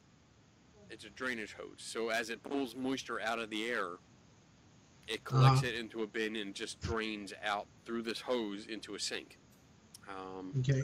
And we set up the scenario how she described it and found that it was one of these things where she reached over to try to open a drawer and it was stuck. So she was struggling with it. But while she was reaching over, and I'm going to demonstrate here, as she was reaching over like this, she was moving the hose, the drainage hose. The vase was on the bar right next to the hose. So when we recreated this, the hose actually was knocked. You didn't even know it. Like Donna was doing it. I have video that I'm going to post. I'll post up on our site, recreating it. But as she reached for the drawer to try to open it, she didn't even feel the hose. But she was moving it a few inches, which was enough to actually hit the vase and knock it over. And after several attempts, the vase actually hit the end of the bar in such a way that it tumbled over and almost hit her in the head. Oh. So we did that. We took video, like I said. I'm going to post it. But we showed it to Dawn later on, and she was like, that's it. You know, you got it. You got it. So awesome. She was really open to it. Really good talking to her. I mean, I really enjoyed it. And that reminds me, because at least she was willing to accept it for what it was. Yes. Just like, because Becky and I talked about her Gettysburg picture, remember? The ghost. The picture she took. And she thought she had a ghost, and you and I were looking at it. I think that's a statue. And then when I was coming back from Washington, I stopped off at Gettysburg, and I go, oh, yes. Wait. This is from the right same angle she was at. This is what it was. It was that statue. Yes. We worked, because I looked at the air reviews, and I was like, oh, this statue here, and we did a great job on that. But, and she said, she goes, you ruined my best evidence. But she goes, I was fine with it, because at least I know now what it is. Yeah. So, you know, there's those people who are willing to accept, not that, you know, I go off to debunk on purpose, but we want to find out for sure. Right. Right, and You know. I think that's the basis of any good investigator. And I'm going to stress that word, good investigator. You want to know the real shit. You know, you want to know if you have something legitimate or not. So, in my conversations with Dawn last weekend, it was really, really cool because she was really open to it. She wanted to know if I had a reason. You know, we talked about a few different things, and I gave her possibilities. And I'm pretty open. Like, unless I'm there watching every step of an experience, I can't give you a definitive 100% explanation. Yeah. But I can. Because we. Go ahead. What? Because then it's, you know, what I mentioned in the past. We weren't there. You know, we can only go in after the fact. We can only do the Sunday morning, you know, the Monday morning quarterback. Right. Yeah.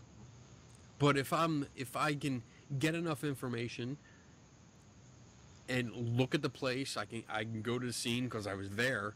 I can give you a plausible explanation if I can come up with one. And by plausible, I mean a workable one, like that we can go through the motions and actually recreate your experience, like we did with the vase falling off the bar. Yeah. I mean that was great. We did that, and it was a really fun experience. We got to see a nice old mansion. It needs a lot of work, but it has potential. It looked like great. Oh, dude, it had a great secret stairway. Oh, you would have loved this. What? Because it has to do with sex.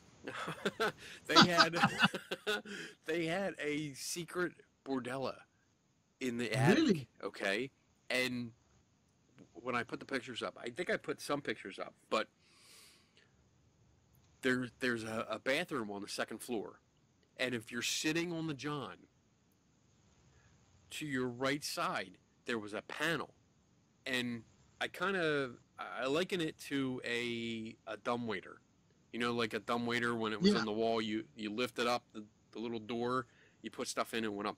Well, the little door was there, and if you lifted it up, it was to a staircase, and you would actually crawl under the door, walk up the staircase, and there were 3 little rooms where you could get busy. Really? Yes, it was awesome. Now, about this, or you found it by accident? They had it there. They knew about it, and Dawn showed me, you know. But I was like, "Wow, this is freaking awesome!" I mean, once you're up in the attic, you can go up in the attic from the main stairway. So once you go up there and walk a couple feet, you can see this secret stairway. Okay. So it wasn't so secret anymore, but it was really, really cool. That's awesome shit. Yeah, it was really cool, and I'm looking forward to going back there. I will be back there on the 23rd of this month. I'll be speaking there. I think I'm doing my own gig, my own presentation, and then I'm going to take part in the roundtable discussions, which is always fun because I'm the only skeptic. Yeah, yeah, that's always fun. It gets so intense. what was the place that you were going to say that? I guess something happened. The rant? Oh, the bitch about place? Yeah. Yeah. So, I think, did I talk about the Haldeman Mansion? Did we talk about that? Maybe. Let's see. Let's talk about it now. All right, I'll give you a quick recap. We got an email. Sharon Hill and I do a webpage called the Anomalies Research Society, and it's a science-based investigation group. I mean, we look at stuff through a scientific point of view. She's the scientist. I'm the photographer. that's yeah. Which reminds me, camera took a shit. Get a new one. Well, this is going to cost me $300 to repair. Get a new one. It's a better investment to get a new one because you'll have more features, better resolution. Well, yeah. Well, because you know the little LED display on the right hand side of the camera? Yeah. That cracked because of the heat. So Get a new one, dude. well, Save up. I was thinking. It'll be like $200 more. Just I mean, get a it new still one. works. Yeah. It still works. I just can't use that LED display. Yeah. So, All right. anyway, So, yeah. So we get an email from Haldeman Mansion. I'm talking about paranormal groups coming out and reserving the place. You know, come out for the weekend. There's a fee. You know, you come out, you investigate the place. And Sharon was pretty upset about it because the history of the place, Mr. Haldeman, the namesake of the mansion, was a self-made scientist. Okay, the guy spent 12 hours in libraries, learning, studying, developing his methodology, and actually became a very prominent figure in the early scientific community, becoming a professor at university because of all this self-taught knowledge. I mean, he was a really fucking cool guy. So Sharon was upset that they were using this self-made scientist's name to promote something for pseudoscience, aka ghost hunters coming in and investigating a place for ghosts. All right, so she really blasted them, and totally justified. She blasted them. They had no idea how to respond to her. So I contacted them because I'm, out of the two of us, me and Sharon, I'm probably the more approachable. And I say that with love. I thought it was the other way around. No, I'm probably more, I think she's a little bit more jaded, and I think she would agree. So I'm more approachable. So I contacted them, scheduled a private tour. I went out there for the week for a Saturday, I think. Saturday or Sunday. I went out there on a weekend. And Laura, who runs the ghost hunting part of it, opened the house up, let me come in, give me some history. I sat down for like a 6-minute history video that they had made about the place. Got to walk around, got to see some of the places. And the experience was nice. So I walked around, I learned some things. I had known that there were some pictures, some alleged ghost pictures from the place. So I focused on those areas. I was able to recreate them. I wrote up, because I have a blog, so I wrote up a blog post about it. And I found out that they had, in addition to the history video that they had made professionally, so they had a narrator professionally made, they had a paranormal video professionally made, which I was not aware of. Cover all your bases. Yes. So I looked at that. I mean, that's what I do. I researched the shit out of a place. So I found that video. I looked at the video. It was a collection of a bunch of groups that were going there, investigating and presenting their evidence. So, doing what I do, I looked at the evidence presented and found it to be very, very bad. It was pretty much crap, to be honest. Yeah, there comes that word. Yeah, I mean, I hate to be mean most of the time, but it was crap. It was really bad. So half of my blog was about going there, the history, understanding that ghost hunters are pretty much a cash cow when it comes to historical sites because they will pay to play. Yes. I mean, I don't think anyone will argue with that. Paranormal groups will pay a lot of money to investigate a place they think is haunted.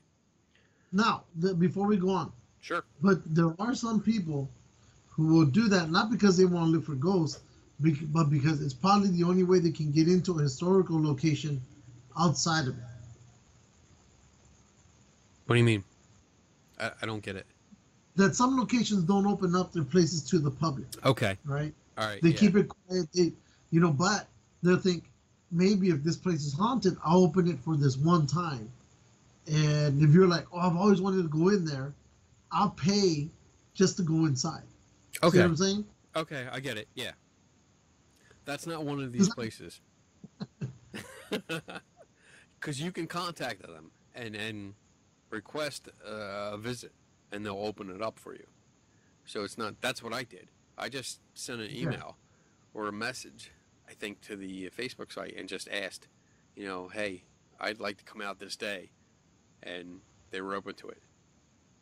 Then again, I don't know if it was because, it was like an, oh shit, Keny Biddle is looking into it kind of thing, where they're like, okay, come on out, please don't say anything bad. Or if it was just general. I would hope that it's, anybody to send a message, they would open it up, because, the history is pretty cool. When you get into the actual history, it's a really cool history. So I wrote a report, I wrote a blog post. Like I said, half of it was the history and going into that kind of stuff, and the other half was looking at the evidence presented so far in I guess in the positive view of paranormal activity. Yeah. Which I did what I do, and I was able to explain a lot of it and show hey, I can do this. I can recreate this. I know how they did this. And this is the important part. I sent the blog, the whole post. Before I posted it, I sent it to Laura at the Haldeman Mansion. I said, this is my blog post. I want you to read it. If you have any problems with this, bring them up. We will discuss it. If I'm wrong, or if you feel strongly about something, we can discuss it, and I might make changes, depending on, if it's just your opinion, or if I'm completely wrong, I will definitely make changes. But here it is. And that's what I do with every frickin' site that I go out to. She responded that she loved it. She loved the article. Alrighty. Yes, she loved it. It's beautiful. It's great. Awesome. I posted it. Apparently the ghost hunter teams that go there frequently did not like it. Surprise. And gave her a whole bunch of shit.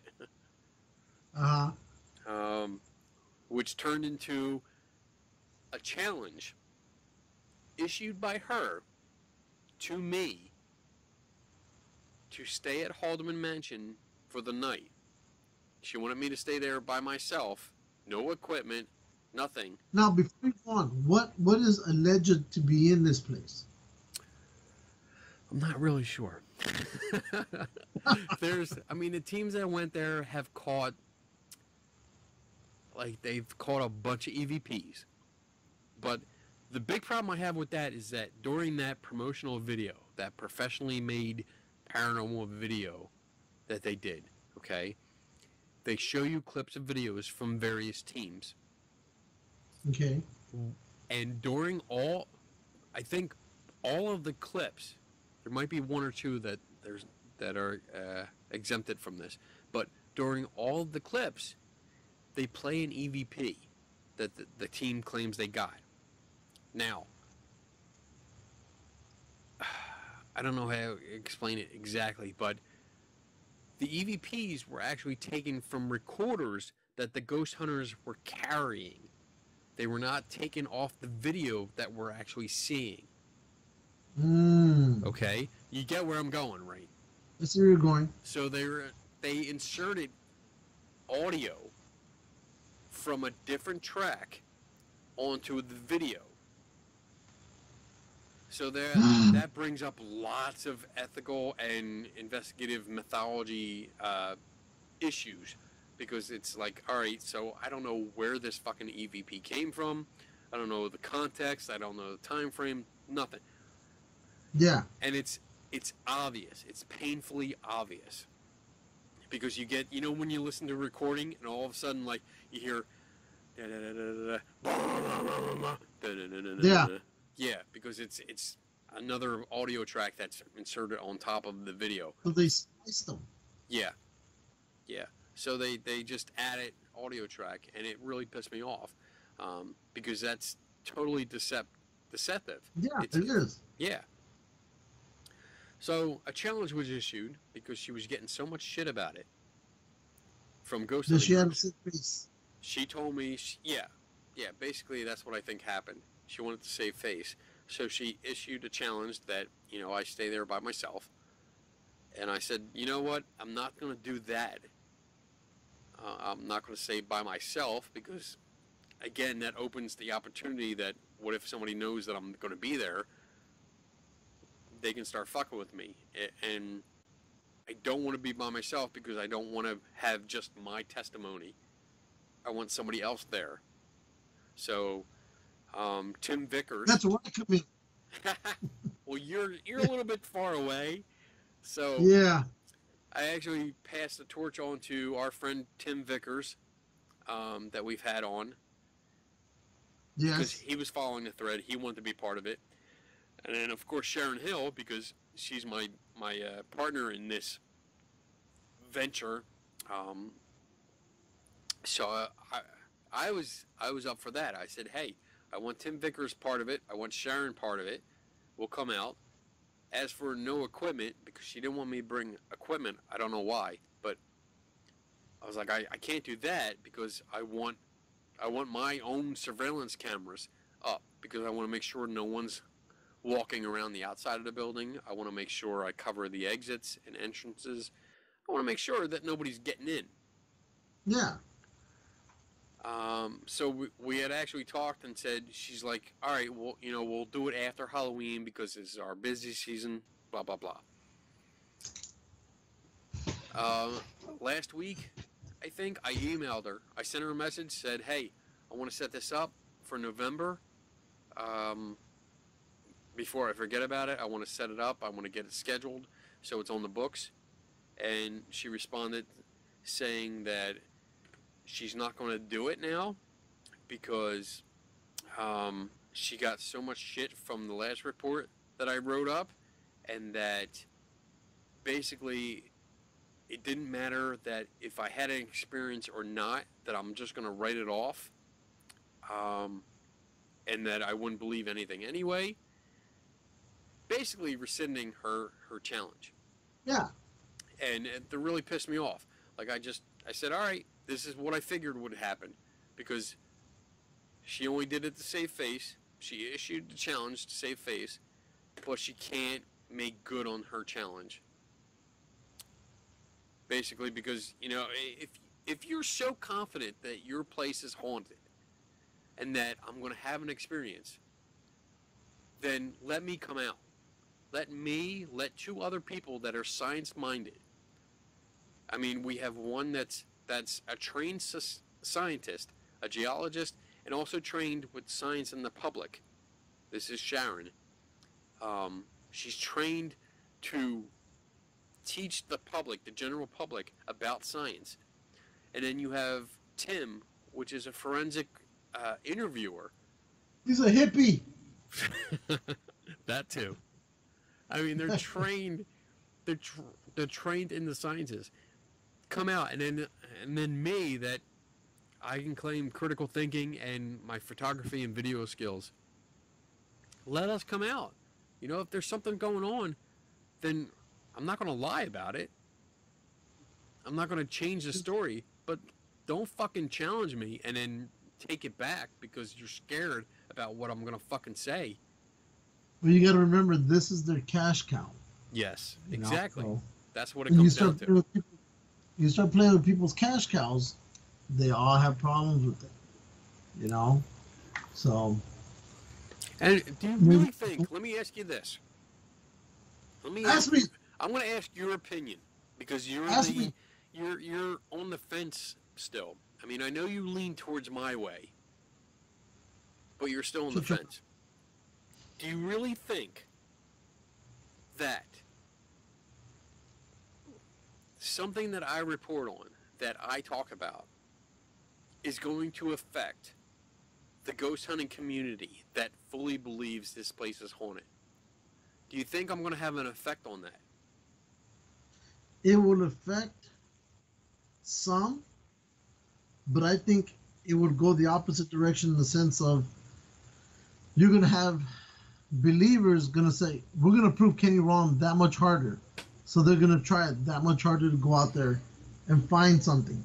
Exactly. You know, there's going to be some people who's like, oh, that place isn't haunted because such and such said this.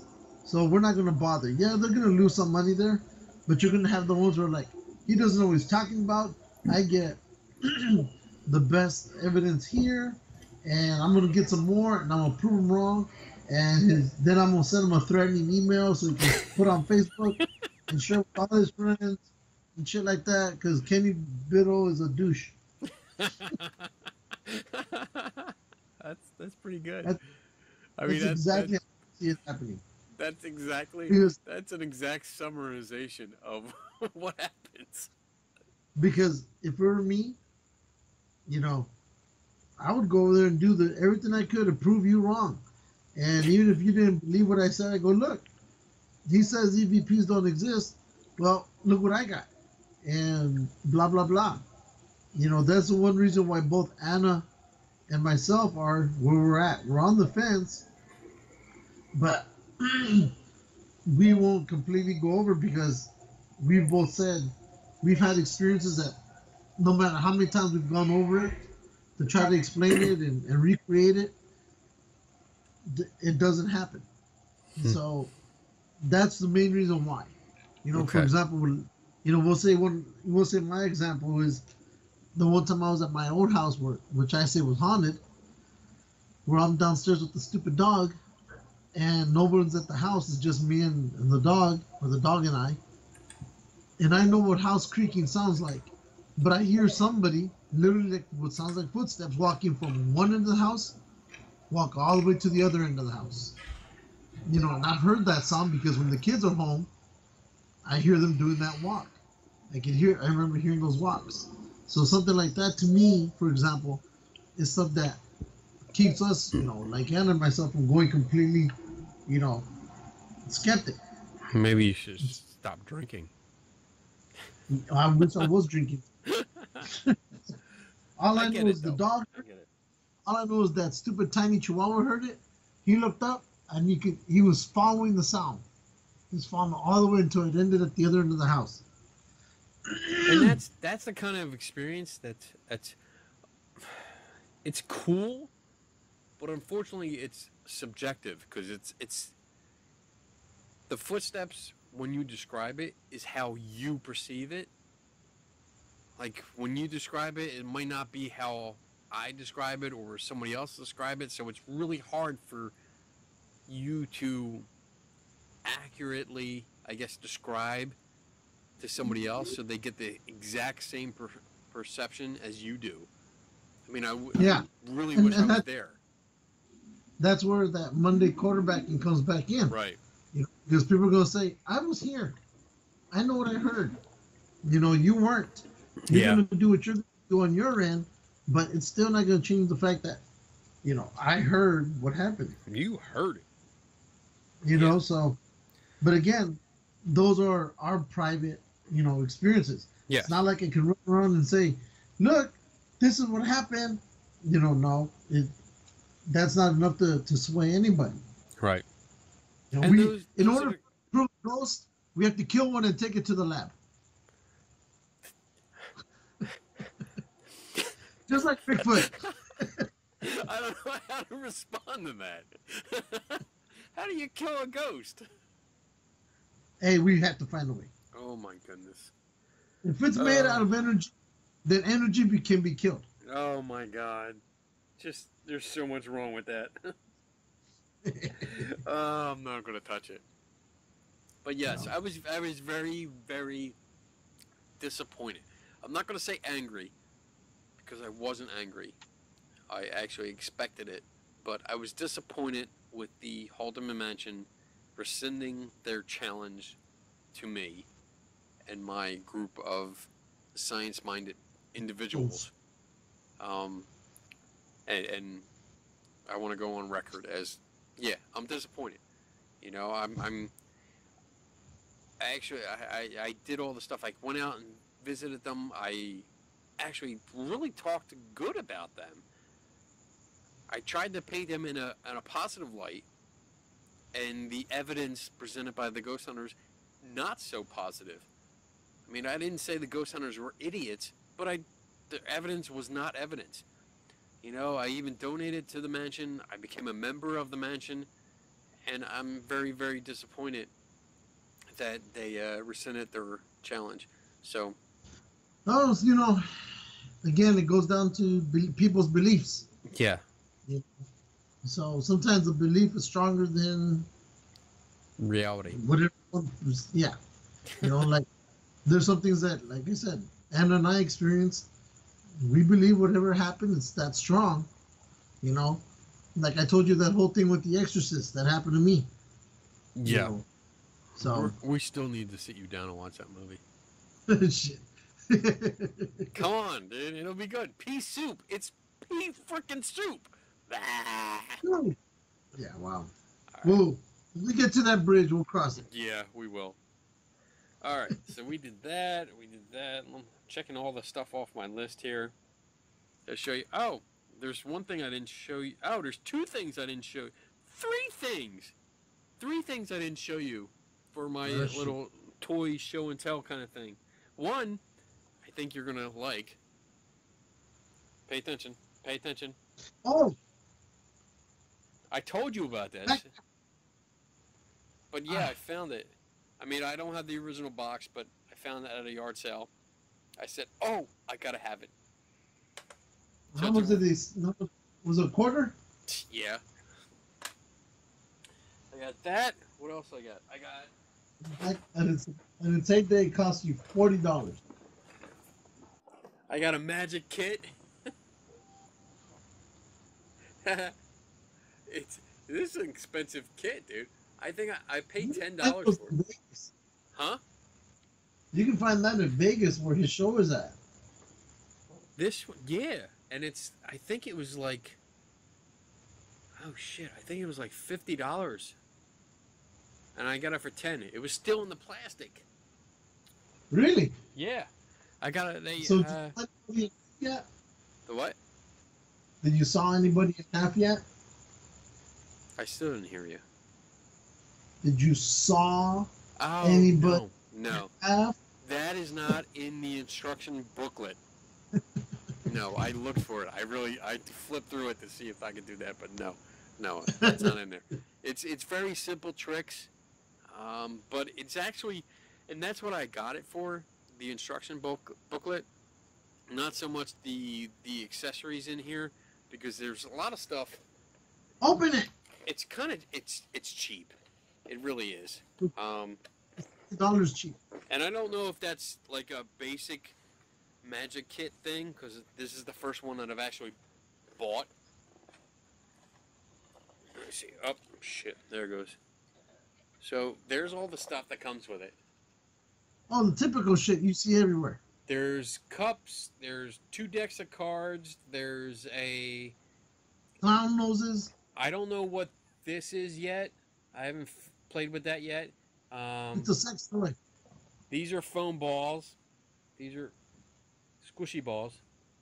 But there's a few little things that I've played with that were simple tricks that actually amazed the shit out of me. I was like, oh my god, that's how they did it? That's so simple. Holy shit. But yeah, real good stuff. I'm going to learn a lot from this.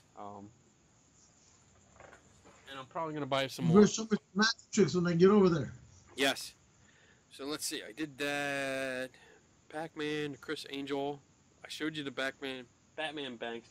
Oh, I got a creepy doll. Here it is. Oh, I saw that. Here's the creepy doll. Has it been running up and down the hallway yet? Yes. Yes. You know what? I made the mistake of saying telling Donna that I was gonna wait till she fell asleep and take Oh, pictures of this, like looking over her. Oh my God! If ever a time that I was afraid of my wife, it was that time. Really? She's like, that doll better not ever fucking show up above me because it will be gone. As soon as I leave for work, it will be gone. It will be in the trash. It will be smashed up to pieces. I said, shit. Was she mad? Not mad, but very firm. So, I will not be playing any jokes on my wife with this. Yeah, apparently. But I put some, I mean, I was having fun the other night, putting it in the hallway, putting it on the railing, taking pictures. Yeah, I saw some of those pictures. It's so creepy, though. I mean, it's like... It is creepy. I mean, shit, I'd be free. If this was in the hallway, if this was just sitting in the hallway, and I came out in the morning, I'd be freaked out. It is freaky. So, yeah. And I got it for $5. We have a haunted doll too. What's your But we keep that one in a box in the garage. Like a shoebox? Yeah. And it's one of those porcelain type of dolls. You know, if I was like slightly dishonest, I would totally get a glass case for this and put that fucking thing in a glass case and just travel around and say, "Oh, don't open it because it's haunted. It's possessed by a demon." You can, because apparently that other group does it. There are so many groups out there that do this. Oh shit, who is the Newkirk. Oh, fuck them. Oh, I thought you were talking about that. No, I will never talk about them. I fucking hate them. I just hate them. I don't want to talk about them at all. Here's a question though. Okay. Who is more of a sellout? Who is more of a what? A sellout. Okay. Them or that other guy, I think Patrick, no, not Patrick, the guy who was on that Mine Shaft show. Patrick Doyle. Yes. I'm going to go with Newkirk's. Because Doyle did one show, which had one season, right? Yeah, but you gotta remember, he also had a blog where he was a skeptic, and he would do all these experiments saying, you know, like questioning you. If you were a real paranormal person, you would know who these next 10 people are. You know, he had a bunch of those up with strange frequencies. And then when he, you know, hit the TV, then he deleted all of those videos. On the other side, though, the Newkirks were part of the Ghost Hunters, Inc., where they were a parody. They made fun of all this shit. Yes. But you know what? You know what? I think I'm going to change my mind because based on the evidence provided and based on your testimony, I think you're right. So note this down, G&G followers. I'm actually going to agree. I'm going to change my mind to agree with Lou that although I do despise the Newkirks immensely, yes, I think Doyle is the bigger sellout, and it's a shame because I really liked Patrick Doyle. I really liked what he did when he did those debunking videos, and I was very disappointed when he did the Ghost Mine Shaft, whatever that thing it was, whatever that series was. Both him and the Newkirks stated they wanted TV. They wanted to be on TV. So we both know that from the beginning. Yeah. But I didn't think that they would both suddenly switch to true believers in order to get that TV. I think it comes in. I'm gonna recognize and point out my own bias. Okay? Patrick Doyle has always been very kind to me. He's been nice. He's actually recommended me to Dragon Con. Which Mind I you, this was appreciate. my question, not Kenny's. What? In case somebody says anything, it was me who brought this up. Not Oh, you. okay. Yes. Whereas the Newkirks put up a clip from the fucking the Roundtree fucking the TV show. What was that? Stalkers? Paranormal Stalkers? Ghost Stalkers, I think it was. Okay. Yeah, they put it up there, and they put it up where the clip that is most likely douchebag, running, walking around in his birthday suit, and they claimed to be a ghost, and I commented on it, just saying that it was most likely just a bum living there, or one of the crew that was walking around, and this and that. I was very polite. I wasn't attacking anyone, and they just went off on me, like just totally berating and being dicks. Well, I told you about the time. I thought I told you when Greg Newkirk contacted me privately, and when we were going after Roundtree about his stolen valor. Yeah. And Newkirk came along and said that you know what, maybe you should just leave him alone. He doesn't have nothing else going for him. Really, what's the purpose of going after him for this? And I told him, basically, you've never been in the military, Greg, so you have no idea what it is that we're fighting about. I go, I understand what you're saying, but you're getting into an area where you have no experience at whatsoever. Yeah. He goes, yeah, but he has, he was saying, but he has nothing. He'll be a nobody soon. And I told him, oh, he's going to be a nobody once we're done with him. Yeah. He goes, but you can't tell me not to go after him. He goes, and then I told him, when you lose people in combat who are your friends, or when you start doing this, or you start experiencing the things that I did because of buddies who lost their lives, you'll probably think differently. Yeah. And that argument alone basically told Greg, you know what? Greg said, you know what, you're right.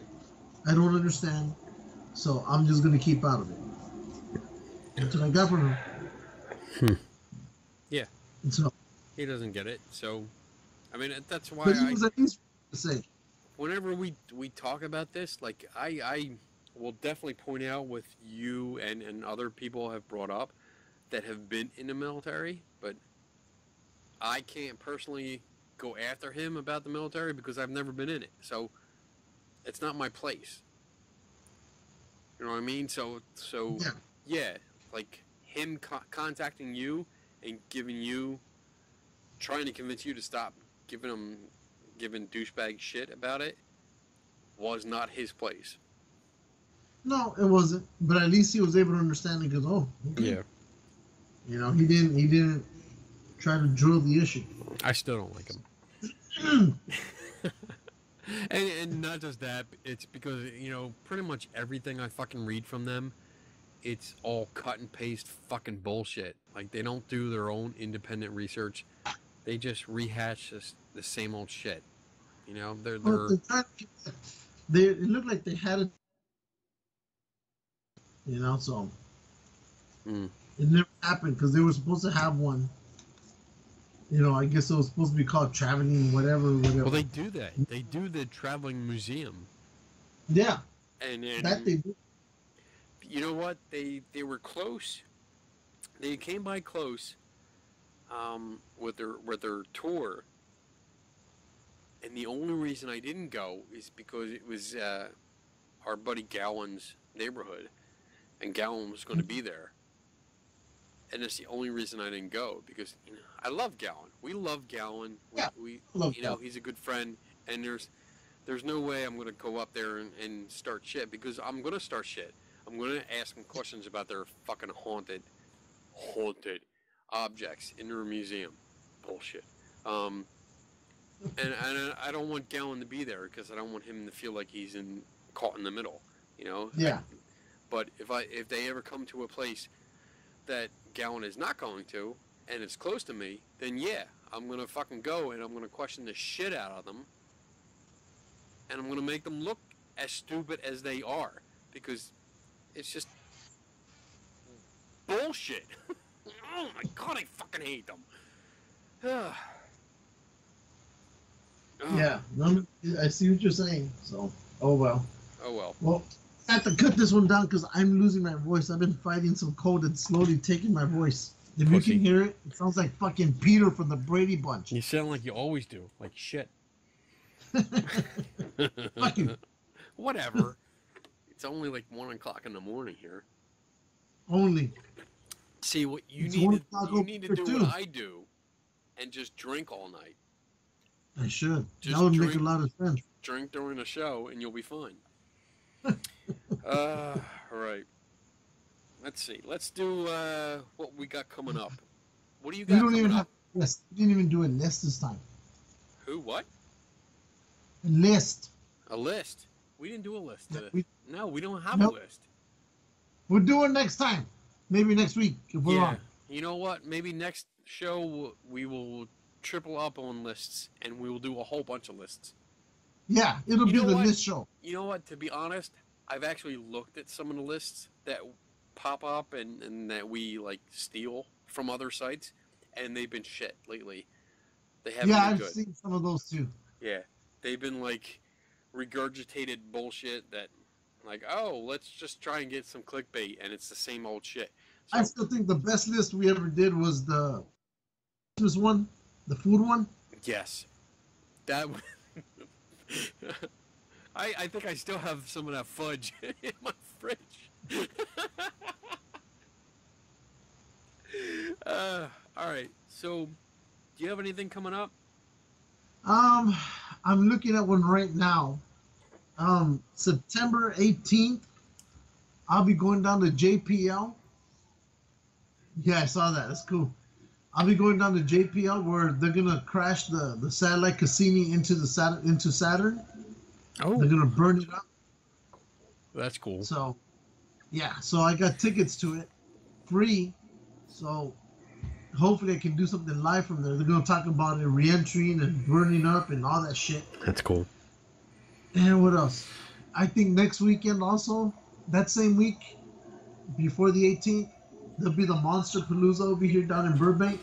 That looks interesting. I'll probably be going to that, hopefully. And shit, that whole weekend's gonna be back. Because then you got September 23rd, we got Bianca's movie premiere. Yes. So we're doing that. And then October 8th, or October 4th through the 9th, I'll be up in your side of the world. And then at the end of October, you'll be at my side of the world in Vegas. And then what is it? I think that, I know we got the Los Angeles Comic-Con thing coming up, I think, later at the end of this month and also next month. So that's a monthly thing. Cool. Hey, you like my shirt? Yeah, I saw that. That's I've right. seen that. That's right. That's compliments of, well, not compliments, but the idea came from Sharon Hill. She posted a picture of this t-shirt, and I was like, where did you get that? She gave me a link, and I ordered it. Because that's how I roll. That's what you need to do. All right. Let's see. What else? What do I have coming up? This coming weekend, I'll be in New York.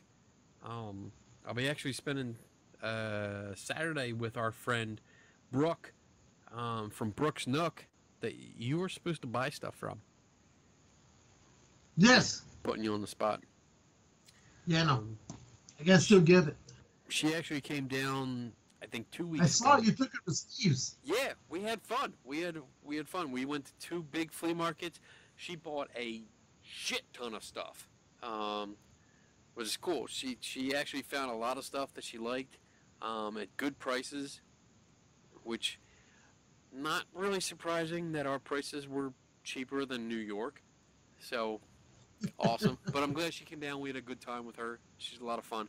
We're actually going up to see her this Saturday.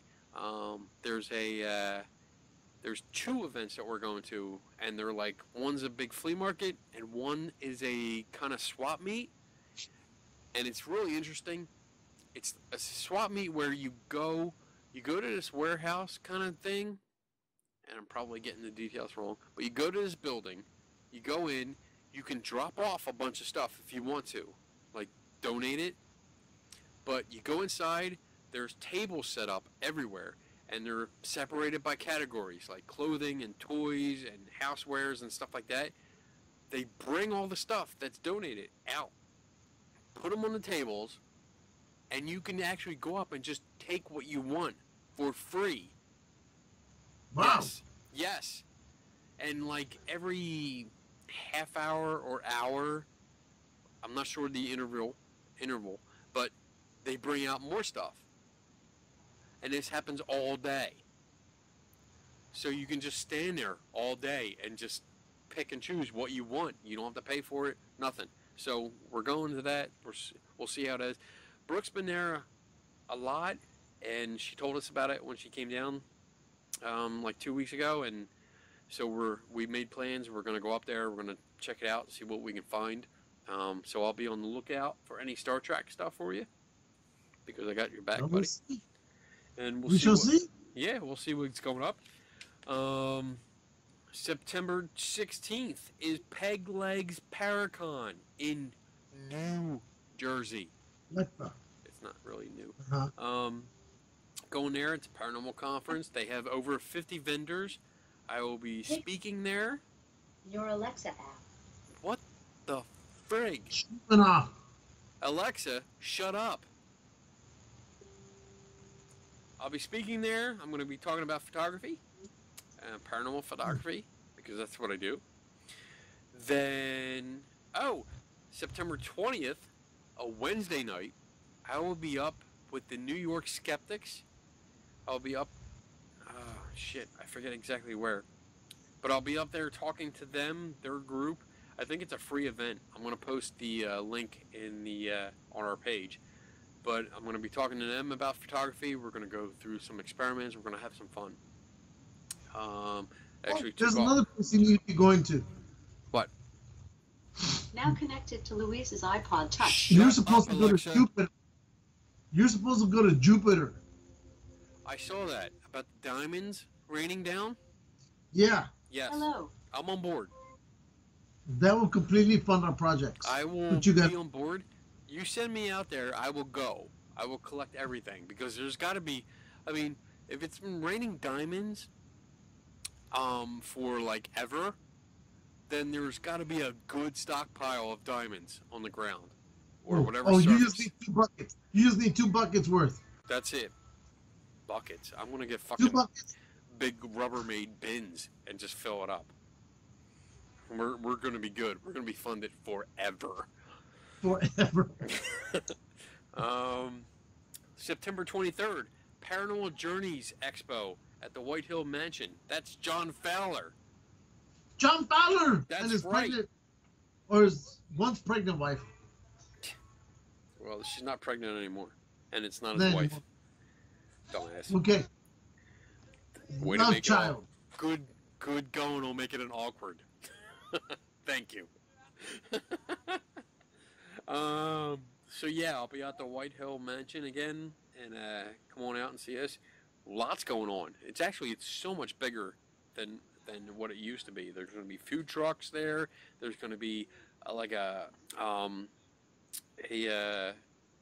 think an 1800s baseball team that's actually playing a baseball game there. There's going to be a theater group. There's going to be a whole bunch of shit going on. So this is going to be a big event. It's going to be great. Yes. Let's see. October comes up. October 1st. You know what that is? That is East Coast Cat's birthday. We're going to have to rent out the Statue of Liberty for her. Yeah, we're going to light it up. So make sure everybody that's out there listening, October 1st, make sure you wish East Coast Cat a happy birthday. That's right. October 7th is the Witches Ball, which is that thing I talked about in the beginning that I was going to have a table at, but now I'm not. But we're going to go and just check it out. October 8th, hopefully we're going to get together with you, hang out. October 21st, we're going to be in Gettysburg, PA,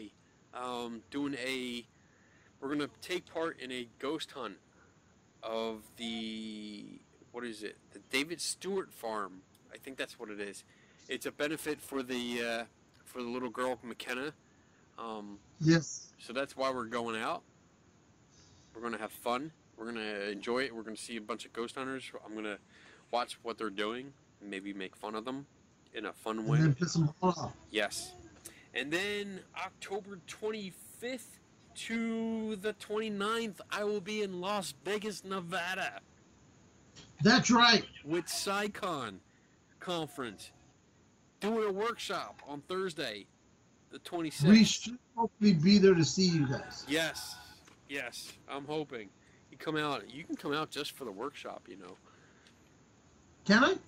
I think so. I think you can just buy a ticket for the workshop and then go. I mean, I'll send you the link so you can see. All right. Because I got I two more don't think events. Anna's gonna be able to go. 2 more events. Well, Anna's got a lot on her plate Yeah. right now, so Yeah. we can That's what I'm totally saying. excuse She's that. gonna make Yeah. November 4th is the Hakkasan Art and Book Festival, or fair, not festival, fair. It's in Hakkasan, Delaware. It's a really cool event. If you're into art and especially reading books, and you want to get kids into reading children's books and stuff like that, definitely try to go there. If you're in the Delaware area, if you're in the Philadelphia area, it's a really cool event. I went there last year.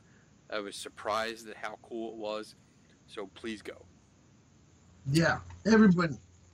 Yes. And then the last event that I have to announce is November 11th, is the Selma Mansion Craft Fair.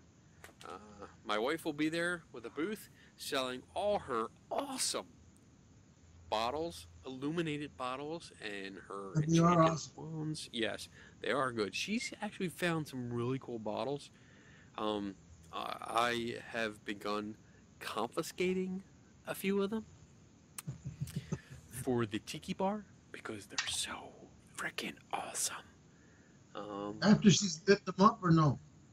After she does them up, like I've kind of like declared that like these are mine, and she's declared that I still have to pay for them.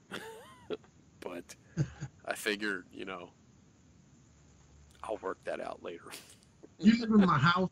There's what you get. It's my house, bitch. No, I don't say that out loud.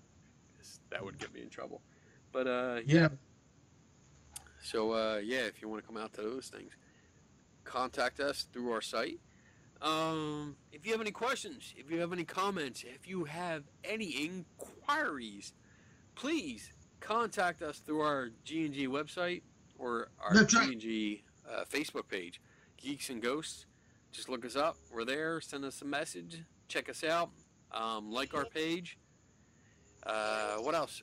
We have a YouTube channel, Geeks and Ghosts. That's it. The one that you're on right now. Yes, subscribe to us so we know that you're paying attention and you like us.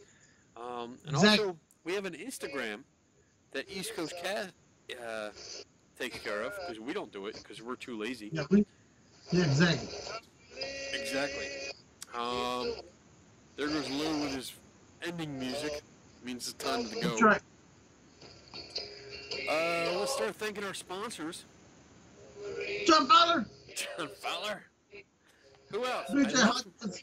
BJ Hodges. That's good. I lost my Cat. list.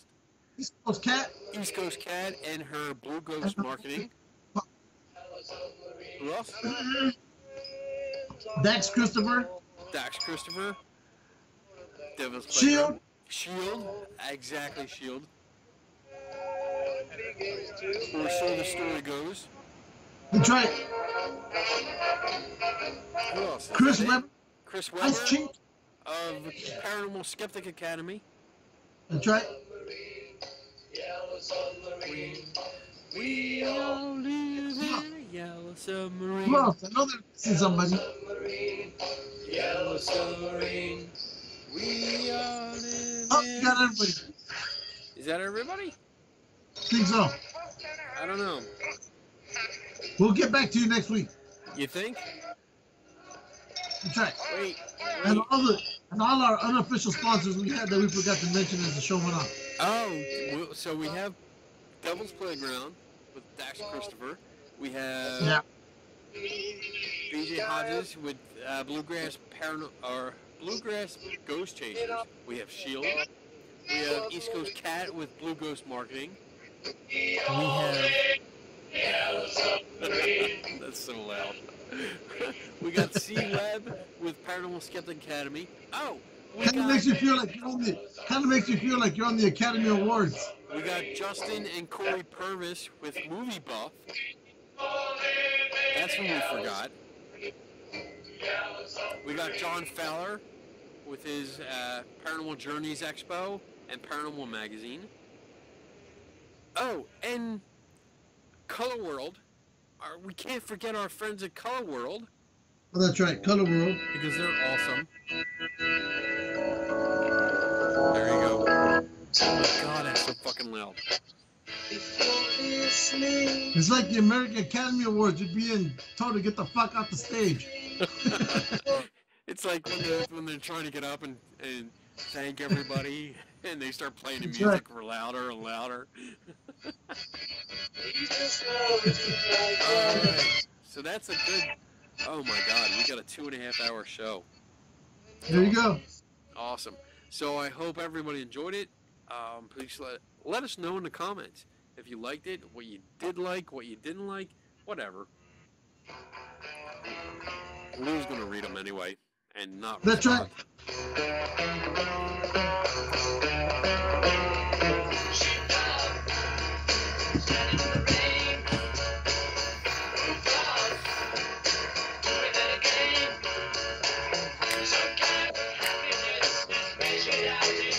Oh, you know what? There was one thing I wanted to show you Oh, shit. that I think you should get.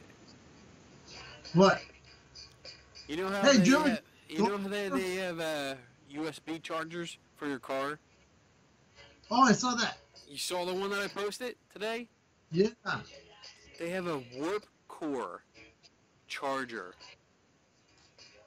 That is awesome. It looks like the warp core from Star Trek. You need to get that. I saw that. You need to I get it. saw it right now. I want it. Alright. Alright, that's it. We're out of here. We're out of here, people. Hey, Bulldog. Everybody have a great week, weekend, whatever. Drink, Be safe. be merry. We love you. Yes, drink a lot. And never stop learning. Take no one's word for it. And we are out in 3, 2, Woo.